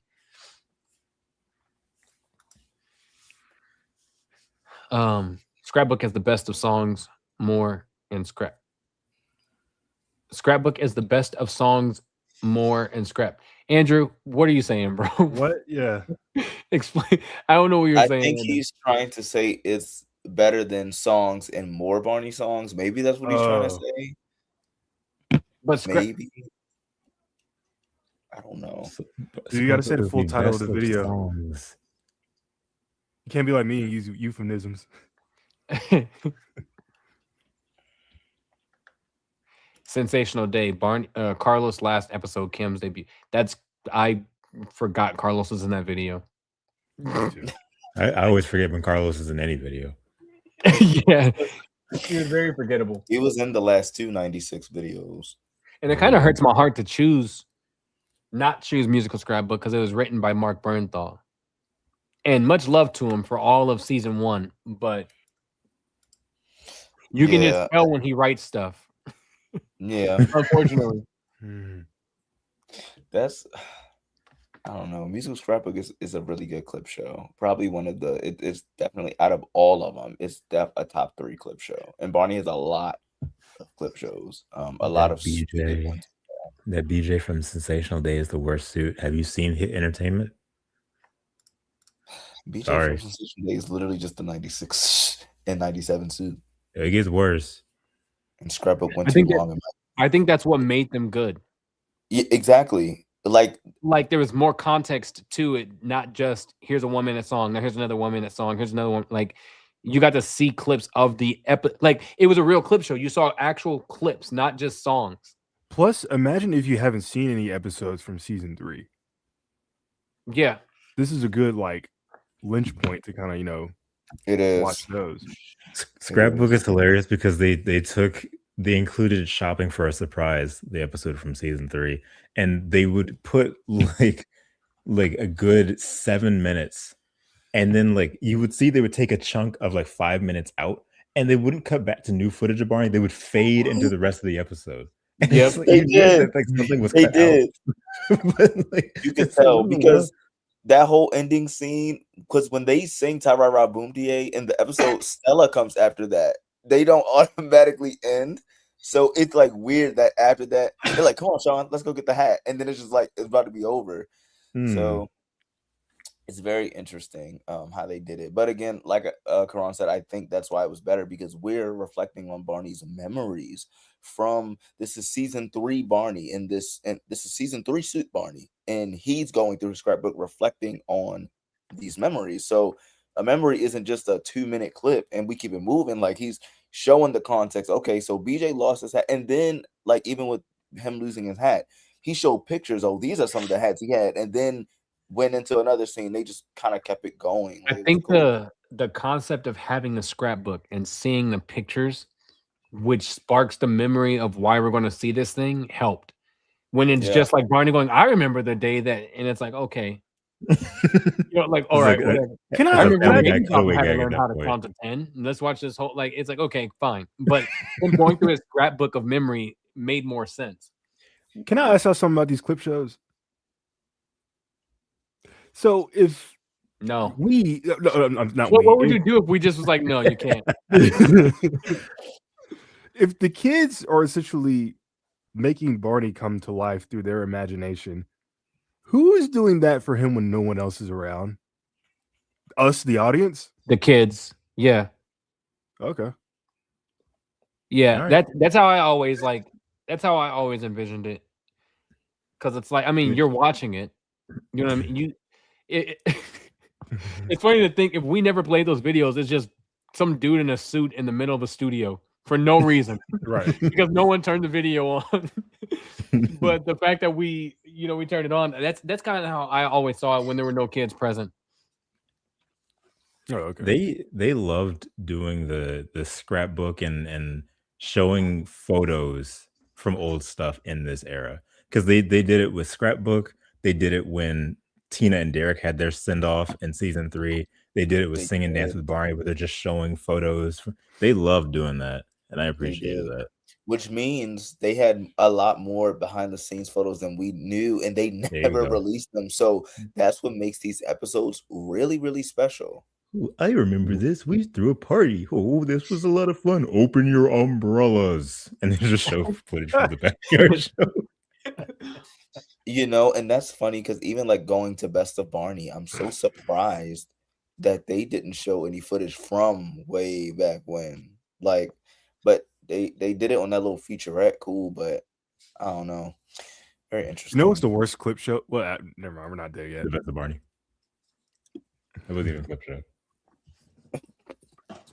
Best of Barney, we're not obviously on those videos yet, but that's a clip show that I enjoy only because I like seeing Stella and Mr. Boyd come back. No other reason but that. Like, all right, screw it.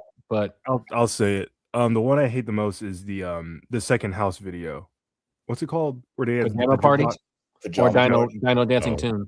Yeah, that's basically a promotion for the Barney Rocks album. Dino Dancing Tunes. Yeah. Yeah, but you got to remember when that video came out, though. That video came out at a time when we hadn't seen Beach Party yet or Round and Round We Go. So we were seeing clips of videos that weren't readily available yet. So it was cool being able to see like these adventures that Barney and them went on that we hadn't seen. So it like to me, it was always like, dang, when they do this? They just go on adventures when I'm not with them. They didn't come out for like another 2 years later. Yeah.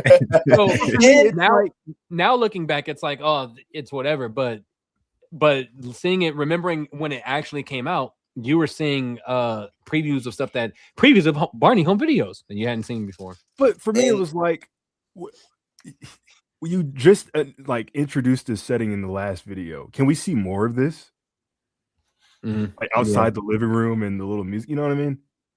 Well, we got to see the bubble and the ball and the butterfly room. I don't care about those. Those change because of our imagination. He literally says, like, when you open this door, anything can happen, you know, stuff like that. Everything's I don't care about all that. I want to see more stuff. Our fan edit's actually better. What do they mean by fan edit? Somebody took basically Best of Barney, but they replaced the clips with clip shows from older video or older episodes or things like that. That doesn't. But those it'd be like Best of Barney, and it'd be like 2 hours long. Yeah, it'd be way too long because whoever's editing it just can't decide how to not put every song in. They'll have a cameo of Fireman Sam and JJ the Jet Plane in there, and then it pans back to the park era. Oh my god. I don't think they were allowed to show older clips in Best of Barney because the writer said it might. I think that they were allowed to show it. I think that Karen Barnes is an idiot. I think that's the only problem. They show it on the featurette on the DVD. So I think because they know most kids aren't going to go to the bonus feature. The older people who had grew up with Barney by the time that came out, they would be the ones to see the bonus feature. So I can see why they would do that. It really just came down to they just managed Barney terribly.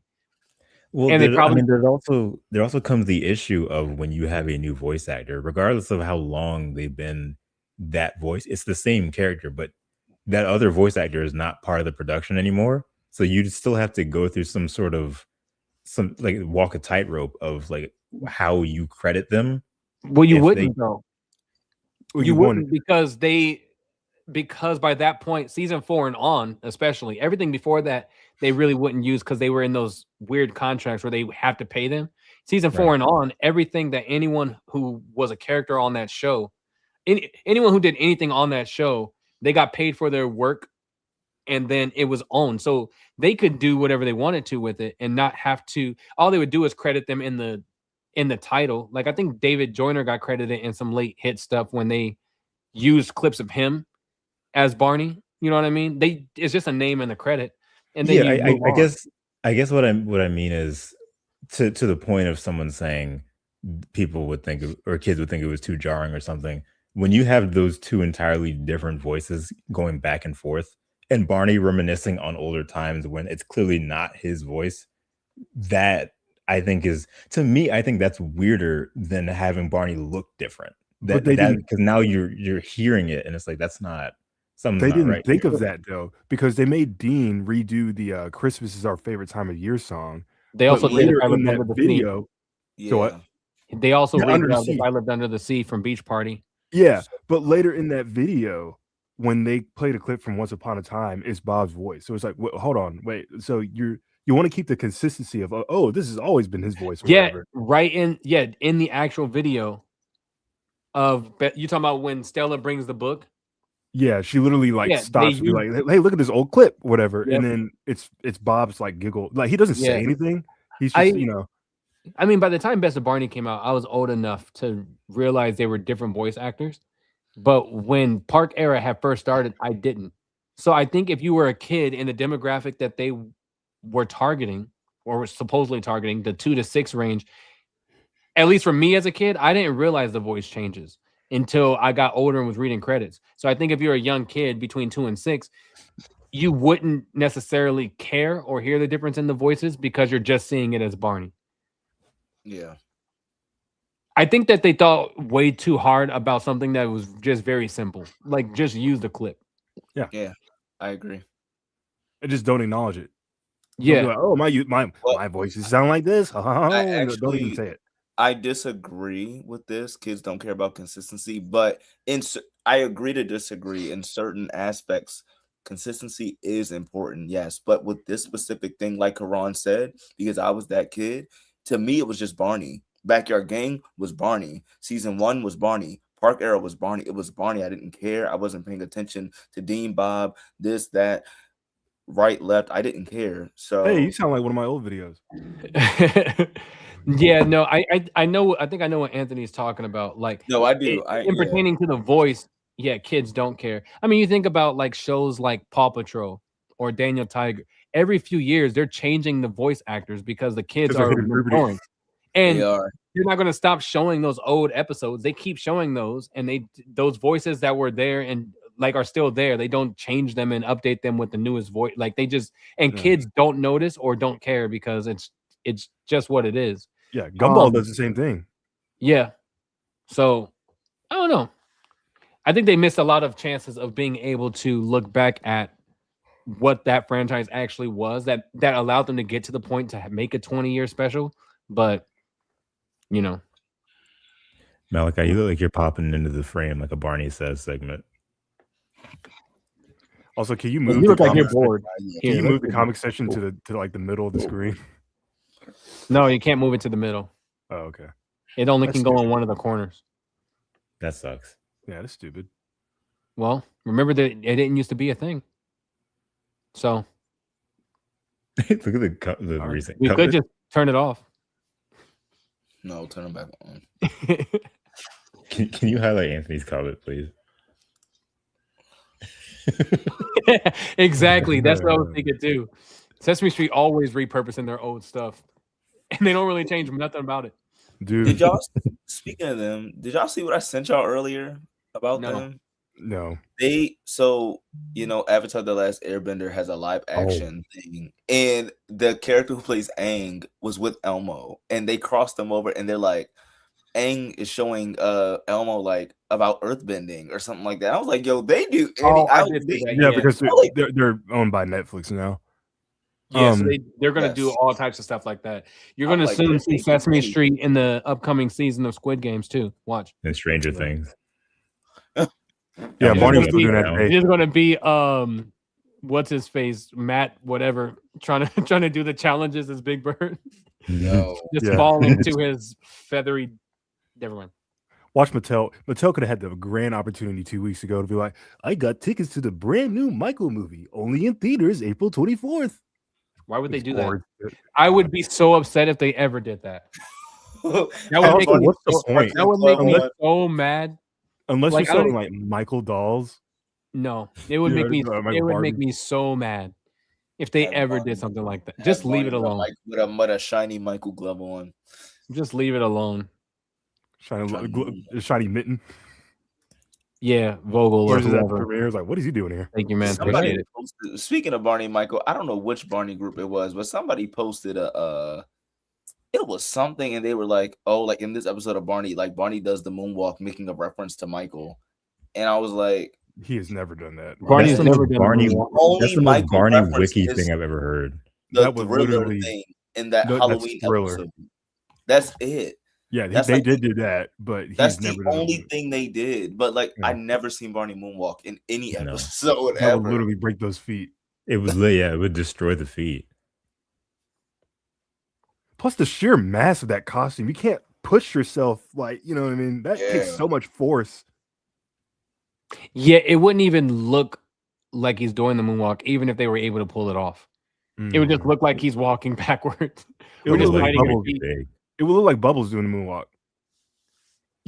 Yeah. Looking behind him. Yeah, am I doing it?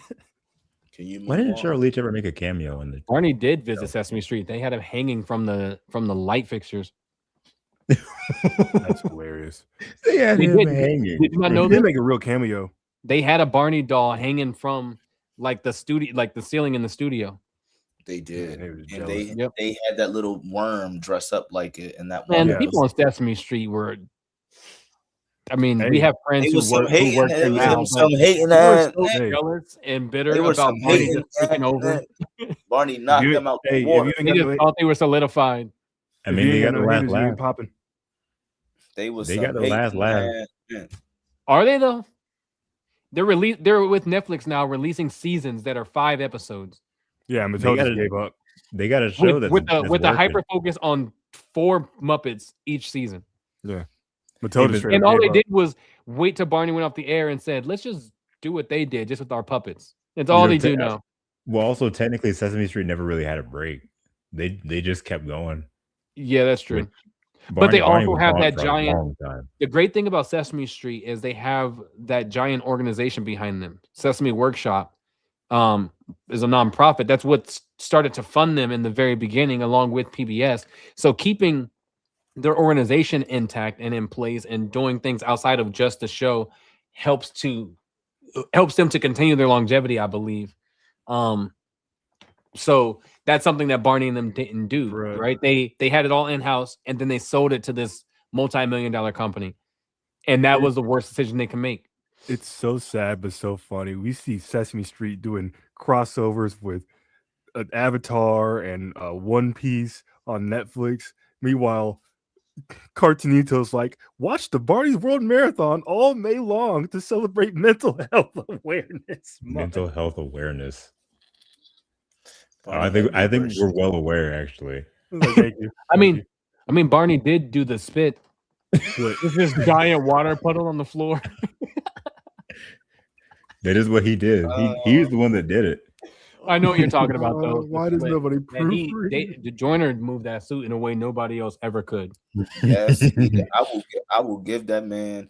I'll never forget when we did Black History at church and we had to pick a Black celebrity to talk about, and I was like, I could do Barney. Yo, when I tell you I was so hyped, I was like, I could do Barney. And I texted him to ask him a question. Reach out to Joyner. He just said, ha ha ha ha ha ha ha ha. Reach out He to Ricky answered. Carter. You know, What he actually color was sheet? talking to me. He was answering all my questions, surprisingly. And I was asking him, and I was just like, yo, like I was saying the same thing Karan just said. Like I was like, man, and I wanted to put a clip in there so bad of like that split. Here we go with this Barnussy stuff. I wanted to put that scene of him doing that split and You Can Be Anything, because he really could move in that suit. I know one time Hedge said it in his video was in On the Move, the Autumn song, and him moving in that song, all the spins All and that the spinning. world. It like And I then, love that bro, scene. Like, that man went into a spin and then walked around the tree stump. around the You know thing. and not being able to see anything but like 4 inch. Like, bro, that's crazy.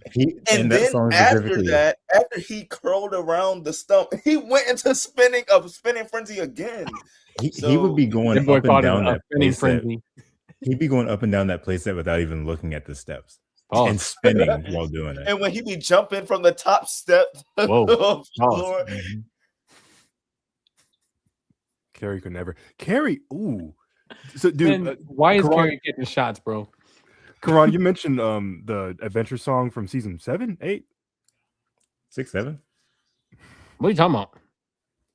You were talking about earlier how they were singing the adventure song in like season 7 or 8. And that was the last time they sung it. Yeah, they only sang it once in season 7. Yeah. Pay attention to Carrie. So He looks so bored. Well, okay, while the kids are singing, the good thing that David was doing, whether like the camera was like right on him or like just in the area, he would always make sure that he was involved with what the kids were doing, right? Because that's the name of the game. You wanted the kids watching to see, you know, how, you know, people interact and whatnot. Carrie, when they're singing a song, that one in particular, the kids are on the play set as if they're like singing to a crowd or whatever, and Carrie's looking dead at the camera. And you're like, right. Hey man, you're a giant purple dinosaur. You already have a lot of like attention on you.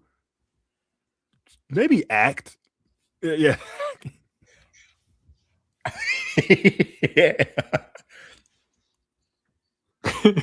Oh, Like, kids and dinos would enter and he would just be like, "Hi, baby Bob." Have to come in front of him. I can't wait. Just standing straight and just the mouth moving. Hi, dude.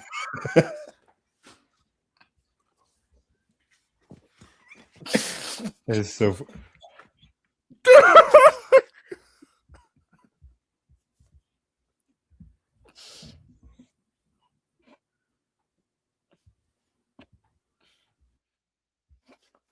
Hey guys, so what's up, Jake? I see you in the chat. What's good, Jake? Can't think of his name at the moment, but the guy who was in the costume when it caught on fire, who was that? Josh Martin? Yeah, I think that was Josh. Was the worst. He wasn't the worst. Josh was cool. Who was that guy? Think about that episode. All Mixed Up in season 4. Whoever was in there, they were terrible. Was that Josh? I don't know. Carrie always left the mouth open and stood motionless. Yeah, pretty much. I know, right? That's why I think I like. Oh, okay. I'm not taking over no more. My fellow castmates are back.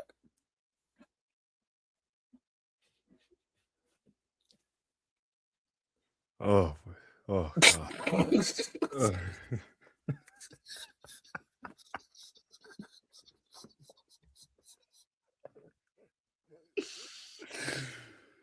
Anyway, oh man.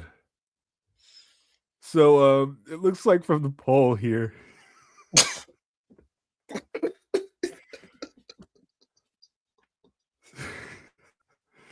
Sensational Day wins it by 63%. All Mixed Up was so we Maurice. can go That was- ahead and add that to. What a good timing to. Where did everybody go? All right, Oh, God. Carl, where'd you go? man. I'm behind the pole. I know. Hey, yo.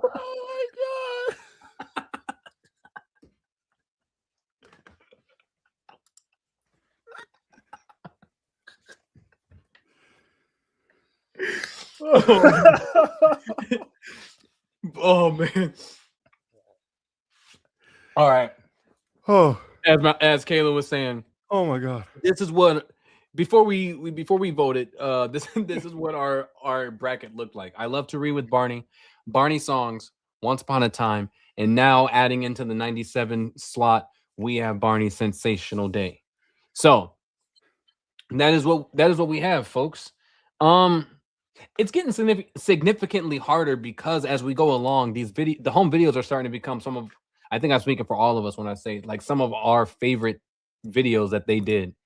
So it's like becoming very hard. But that's what we're here for. So on the next stream, we're looking at the videos that came out in 1998. So we're looking at It's Time for Counting, Barney in Outer Space, Halloween Party, and then Barney. Just those three. Are we counting First Adventures? I don't. Do we count that? Like, it'll lose by default though. It is a home video. It's considered one, but it'll lose. No, it is. It's not because it was a bonus feature. It was a bonus feature on Great Adventure. It was on Fox Kids, right, as a promotion. But it was special. It was on TNT. It was released on its own though. Was it? I thought it was released as like a package with something else. Well, I think if you, bro, you're the GOAT. Thank you. I think if Scrapbook was here, I feel like we should at least include First But Adventure. see, Scrapbook is different because it was a legit home video. It wasn't a promotional video. Okay, well, it's well, I don't know because I know how we are about the wiki. I know we're all funny about. I know how we are about the Wiggles. Yeah.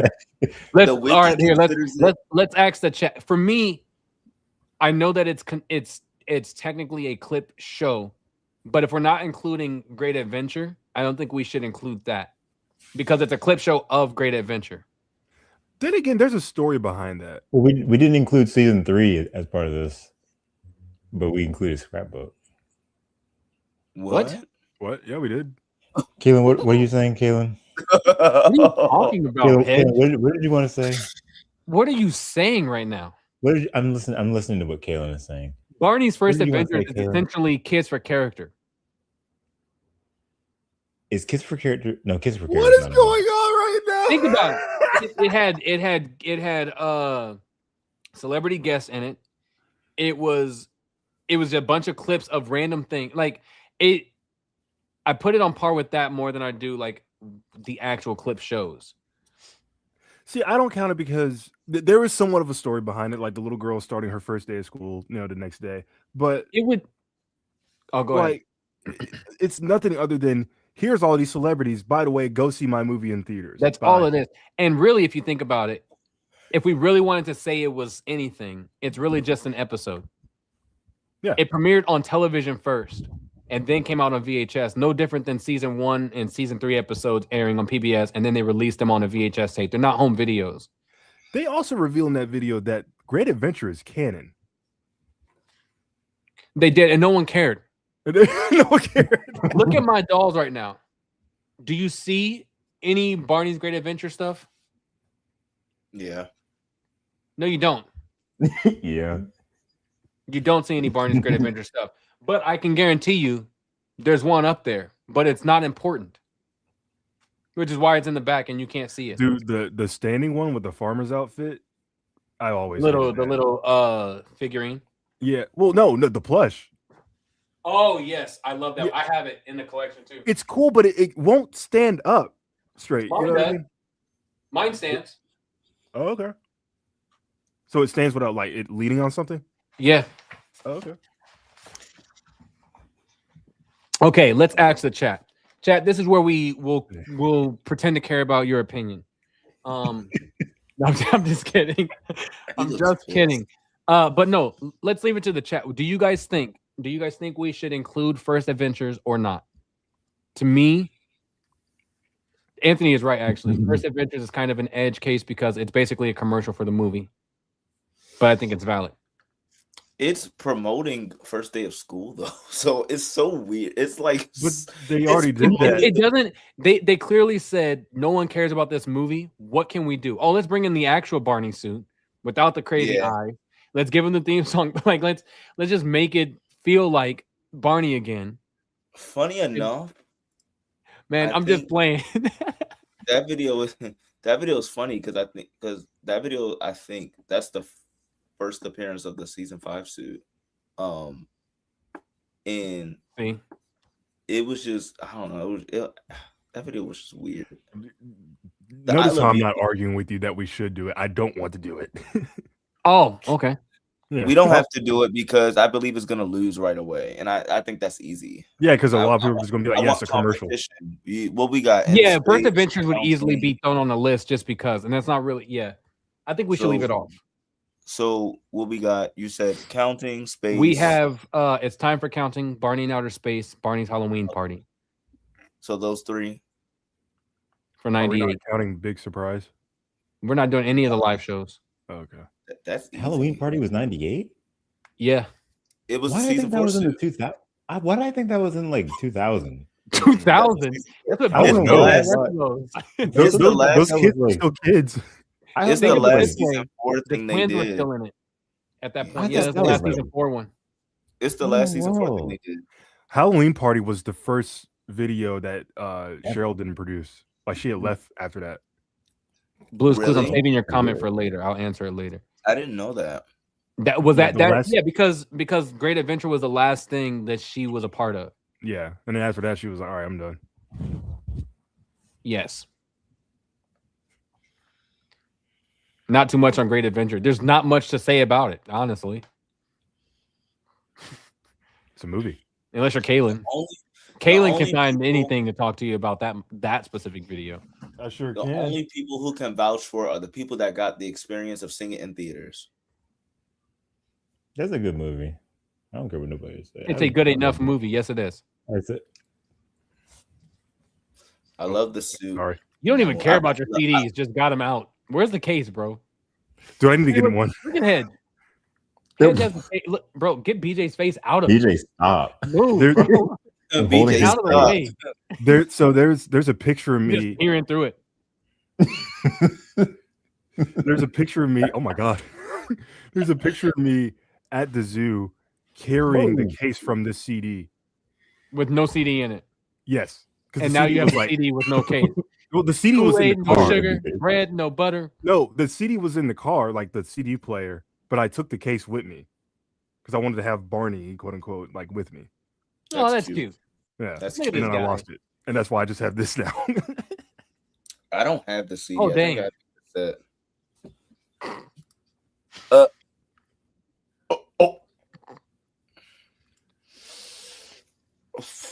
That's not entirely true, but I can't talk about it.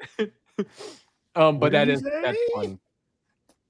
We're not doing any of the live shows because there might be a point or a special episode or something that we just talk about those specifically. But we're not including live shows at all. Otherwise, we would have to go back and include Barney in concert live in New York City, and we're not. I forgot that we didn't include live in New York City. Yep. Let's see. Blues Clues asked me about my show. Do you guys mind if I answer? No. Go ahead. Karan, how do you like your job? Do anyone like your kids' show? This is a long name. I mean, I love my job, man. When I was a kid, growing up with Barney, I that's where I found my love for music and acting and all that stuff. My dream was to be a teacher, and then it turned into wanting to be an actor and then a musician. So with my show, I've gotten to combine all of that stuff and teach and make music and act. And then, we have a lot of people that like our show because they watch it, but we also have kids on the show, obviously. So we just cast 6 brand new kids and things like that. And so, a lot of people like it. Do you guys like it? You can ask the chat. I don't know if any of you watch it. Malakai, you're weird, bro. What is happening? We crossed the 2-hour threshold. Did you guys not see Malakai's background? Did you order McDonald's? I saw it. You saw it. Man, that McDonald's has been sitting there since we started the stream. It's either just getting super cold or it's. Yeah, them fries are done. Sorry, bro. I mean, you can see the grease off of them. It's cookies. It's cooked. Looky, it's a cookie. Malakai, is that a record player? A cookie that I'm going. Why you all up in that dude's background? Malakai, are those real mountains? Do you have mountains in your bedroom? Why is this stuff flipped? I don't know what's going on. You paint your bedroom. My whole thing is flipped. He's staring you down, bro. All right, before we get off of here, How long have I been flooded? What are you doing with the? Yo, put your titty away. Do the kids on your show know? Yes, they do. When they're at the office here and stuff, like when we have meetings and things like that. I just moved into a new office, so you'll see eventually I'll have like my whole collection again. They know about it. Their parents start to like give me like things that their kids had that's Barney related, and when they grow out of it, they give it to me.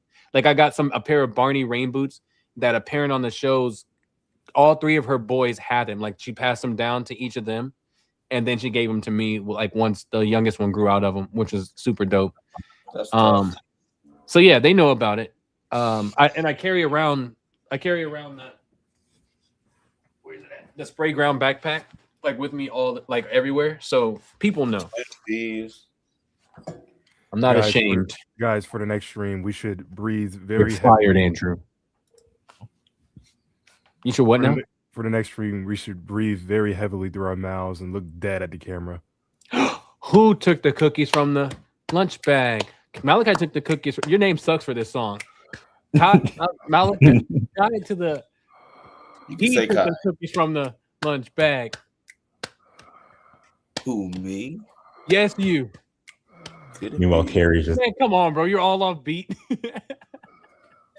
All right, let's do it again. Ready? Who took the cookies from McDonald's lunch bag? Kai took the cookies from McDonald's lunch bag. Who, me? Yes, you. Couldn't be. Then who? Dun, dun, dun, dun, dun, dun, dun, dun, dun. Who took the cookies from the lunch bag? Tupac took the cookies from the lunch bag. Kaylin, this is your part. Kaylin, this is your part. My name's not Tupac, sir. Well, you keep wearing that bandana like you are. I bet if you took it off, it'll stand by itself. I bet you're a mean, dumb poopy nose. Those cookies are now gross. They're not gross. Them things still good. Now all you gotta do is toss them in the microwave for a couple seconds. You're wild. They brand new. What I didn't do nothing. Yo, we had a pizza party. You did something. We'll see. Somebody's gonna clip it.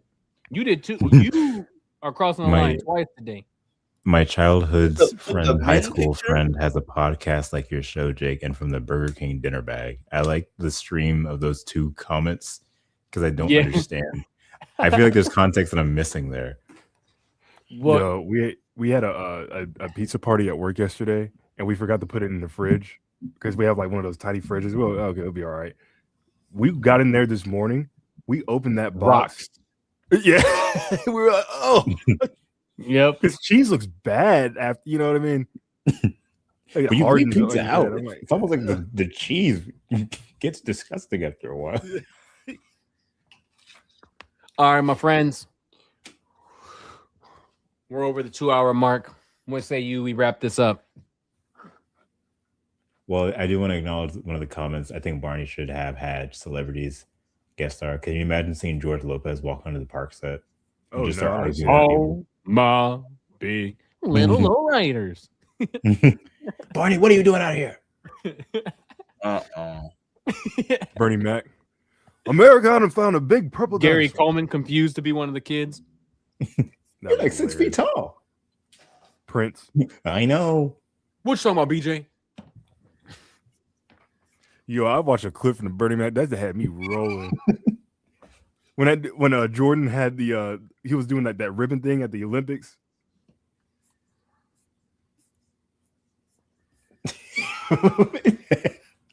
2002 through whatever 2000. Yeah. Man, Malakai's Barney is yelling at somebody back there. Maybe that he's yelling hard. Stop.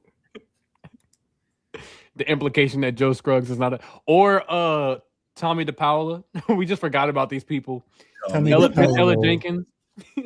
Oh we yeah. act like they didn't bring no celebrities out. Like, dang, they even had an astronaut in this outer space video. We just said, man, what if they would have had celebrities? Right there. Where are the celebrities at? That Mexican chick from the Fiesta episode of season 1. Where are the important people? Was she a celebrity though? I don't Or know, was she just an maybe. actress? I think she was just an actress. She was just a rando. Yeah, the piano player from Practice Makes Music She was just a rando. who disappears with those ballerinas. That man had no I used to love Practice Makes Music as a kid, but when I just uploaded the master on Friday, I think it was, he did not want to be there. First time I watched it since I was a child, and he has no emotion. He did not want to be there. He was like, can you guess what song I'm playing now? Yeah. Nope. Try again. No, guess this one. I'm like, man, bro, like at least act like you care about the music. Would you like me to play on this piano, Barney? Then Barney pulls out like a grand piano. He's like, oh wow. And he goes, that's a nice piano. Thank you, Barney. Like what? Like, man, Boyd played a better piano than that. He appears from like the toy closet or whatever. That was the creepiest thing I ever seen. Yeah, I'll be Why freaking did out. you just? He literally teleports in though. That's the thing. That's what we Would say. you like He's to got meet him? We're like, like, bro, what are you doing in there? Like I'm supposed like a doorbell or something. He's like, no, Why are you in the he's closet here. with the paint supplies? You play a piano, bro. What are you doing in there? Was that paint or is it toys? I don't know, bro. It's a supply closet. Hmm. You mean to tell me the guy who was Mr. McRooney wasn't a celebrity? He never appeared, did he? Or no, he was the mailman. Yeah, the mailman. Yeah, I'm waiting Oh for yeah. Mr. McRooney. that's fine. He did, though, bro. He's just like, nice, great. I'll play this one. This is a very nice piano, Barney. This is a nice piano. Ooh, thank you. Magic appears out of nowhere, and he's just like, all right. and then Barney makes an assortment of 5 children appear, and he still didn't care. He's just like, all right, I'll just keep playing. He was just trying to get his check. Chris Rock sucks. Man, no one wants to hear him yell and sell out black people on dinosaur. Yo, Barney, what you got going? Like, what Who would have? Hey, that's pretty good. With a Okay. dinosaur. Like, what would you mean to tell me? Marty, it's your man Will Smith. Woo, haha. I'm just That's hot. Be like Barney, he had my wife's name in his mouth. It was a G.I. Jane joke. BJ, G.I. Jane? That's funny. Like, Barney, my man, what's going on? I'll turn that off. seeing Sandy come back wouldn't have been good because she didn't meet Barney. So I mean, but if she came back, knew they could have made her like tie in. I always presumed that she always knew about him. It was just the kids were like, no, we must hide our friend. Yeah. No, he's my friend. I think back then adults couldn't see Barney. Ignorant. But they understood that like their kids had the imaginary friend. Yes. You know what I'm saying? So she knew of him in the realm that he's an imaginary friend. Because she sings a song about it. Okay. When your friends, I was about to argue, like, walk around with the block with Barney, everyone sees him. But Barney creates that neighborhood. Does he though? In everything, in the way that I view things, Barney's an imaginary character for the kids. He is. So everything that they do with Barney, to me, like in my mind, is imaginary. So the people and the places and all that stuff, even if it's like a replica, like say they're walking around their block, right? To me, I don't see it as Barney and them actually going around that block. Then why are the kids so familiar with the people? They could be pretending. It's all a game of imagination. When they leave the school, they walk around the block. You ever see the season 2 episode where they had the grandparents show up and they sing "I Love You" and then the grandparent for Derek is like, "Where's Barney?" And Derek's like, "Well, Daddy, he's right there," and he's just like, "Barney's dead." But if you look at the grandparent's face, you can see on his face he's like pretending to be surprised. He's like, he was like, Yeah. Yeah. They don't. Didn't they make the same episode for season 6, but they don't address that at all? They I mean, don't. maybe, but they don't do stuff like that anymore. But They it's because stopped as kinda it got doing stuff later, like they that. just stopped. Yeah. Well, that's what I'm Like, saying. As it got later, they're like, yeah, he's just real. Let's those early seasons, they had a grasp on that, and you can see it happen sprinkled in every now and then. At a certain point, they forgot, but like things like that mean a lot. And it's you really do have to like look at their face and read how how they're interacting with the world and stuff. Because like Kiran said, like I also believe that like that whatever's going on, if Barney's taking them somewhere or creating this environment, that's within the imagination of somebody. See, I see it in points. I think in Backyard Gang, he's very much imaginary. From season 1 to like maybe 3, he's still imaginary, but like the more people I feel like the more people who have like a big imagination like the kids do, that's how they see them, right? And then from like season 4 onward, he's just real. Like everyone can see him, everybody knows him, stuff like that. It's not like kind of in Barney's world where they just establish like once they call on him, yeah, he's just there, and that's it. I just feel like there were certain intricate points, and it may be true, like you're saying, Hedge, like they just forgot and they're like, oh well, we can't backtrack now. It's just so stupid because we're arguing and trying to make sense of something that doesn't make any sense on purpose. Like, Yeah, for a kid show. It's the whole idea that we're having fun with this imaginary friend, and that's it.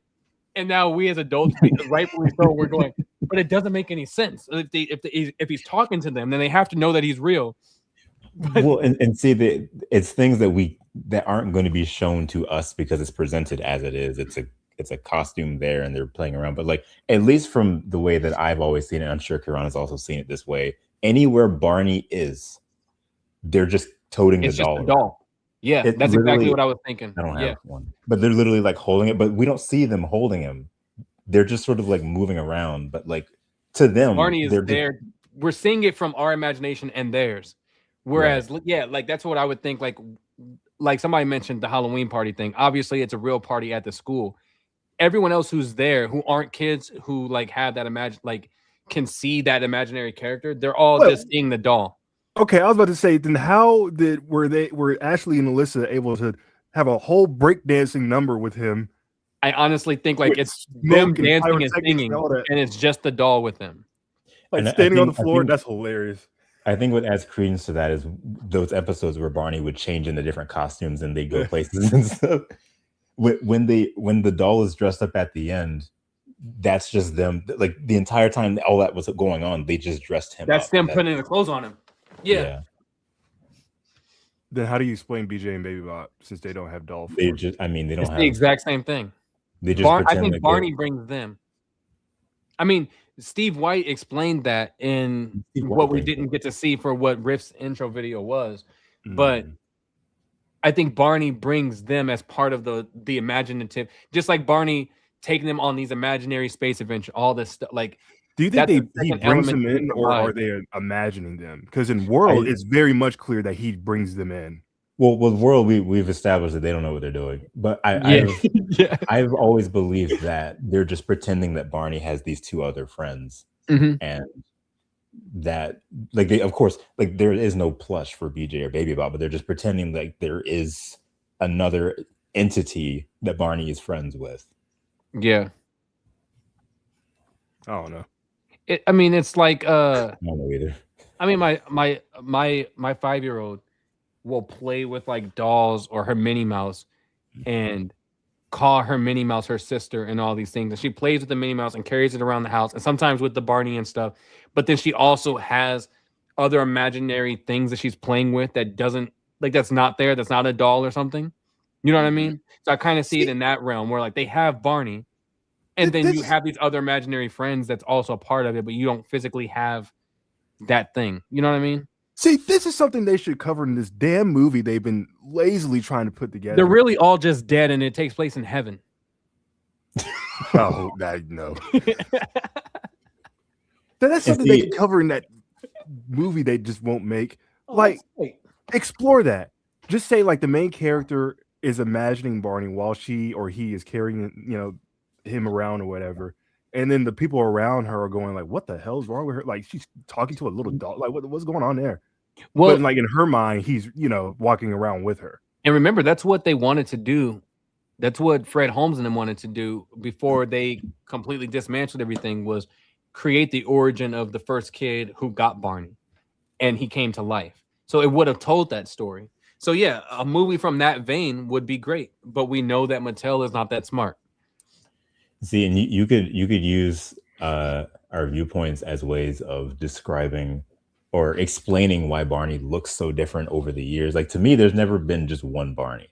Barney is just a dinosaur stuffed animal that it just exists. Like you could have one, someone else could have one, but like over the years, everyone has a different Barney, and they're just imagining that he looks the way that he does, and that's why he looks so different over the years. That's what I always believe. I see your point, but I disagree, because I feel like you've played with that doll enough times, it's going to like fall apart and break. So yeah, when you like sew him back up together, then yeah, he'll probably look different in your mind. You ever go to like a GameStop, or something, and you see a bunch of the same stuffed animal, but they're all sewn differently, and you're literally like rooting through to see which one looks the better one. Yeah, even though they're all that's essentially what I see it as. Okay, I don't want this one. This one's sewn strange. This one's the 88 Barney. I want the 93. Where is it at? It's literally doing this. No, this one. I don't like this one, but I want the one that has like the string on it. Yeah, I want the one that has more like a duck face. It has teeth. Yeah. Hello, Malakai. How are you doing? All is well. Oh, you're over here. All is fair and love and more. That's an oxymoron. All right. You guys ready? It's morphin' time. Let's shut this thing down. I think we've talked enough. Yeah. I'm tired. Great. Anything you guys want to plug or anything like that? Nah. No. For real, go see Michael if you haven't already. For sure. Yeah, we need to cross $1 billion. For sure. Go see Michael. It's definitely worth it.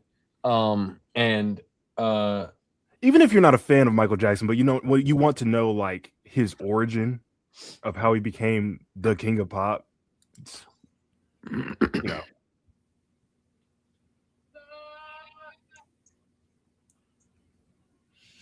Okay. Well, yeah. All right. That's a good way to end this, everybody. Thank you guys for tuning in. We'll be back in 2 weeks. Hedge, have you seen all 3 of those next videos? It's time for counting, outer space, Halloween party. No, but I kind of want to make a video on one of them, at least one of them. Which one haven't you seen? Before, I haven't seen In Space. All right, I haven't seen Outer Space. I haven't seen Halloween Party in full. We should do live commentary on Outer Space. Okay. Unless you don't want to. I'd rather do a live commentary on Halloween Party. You'd rather do Halloween Party? Yeah, just because he looks funny in that one. Okay. We were talking about that the other day. He looks like his very long all the way up here. And his arms were like way down here.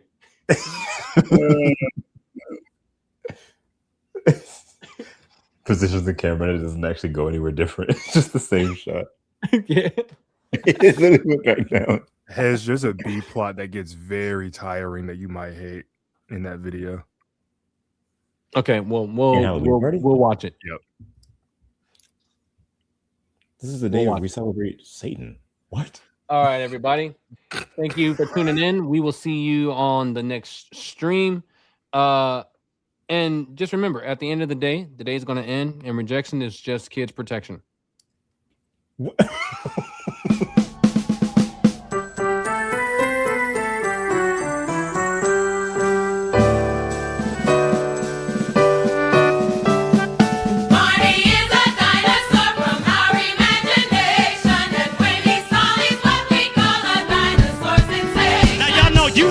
Back in the 90s used to rock it like this.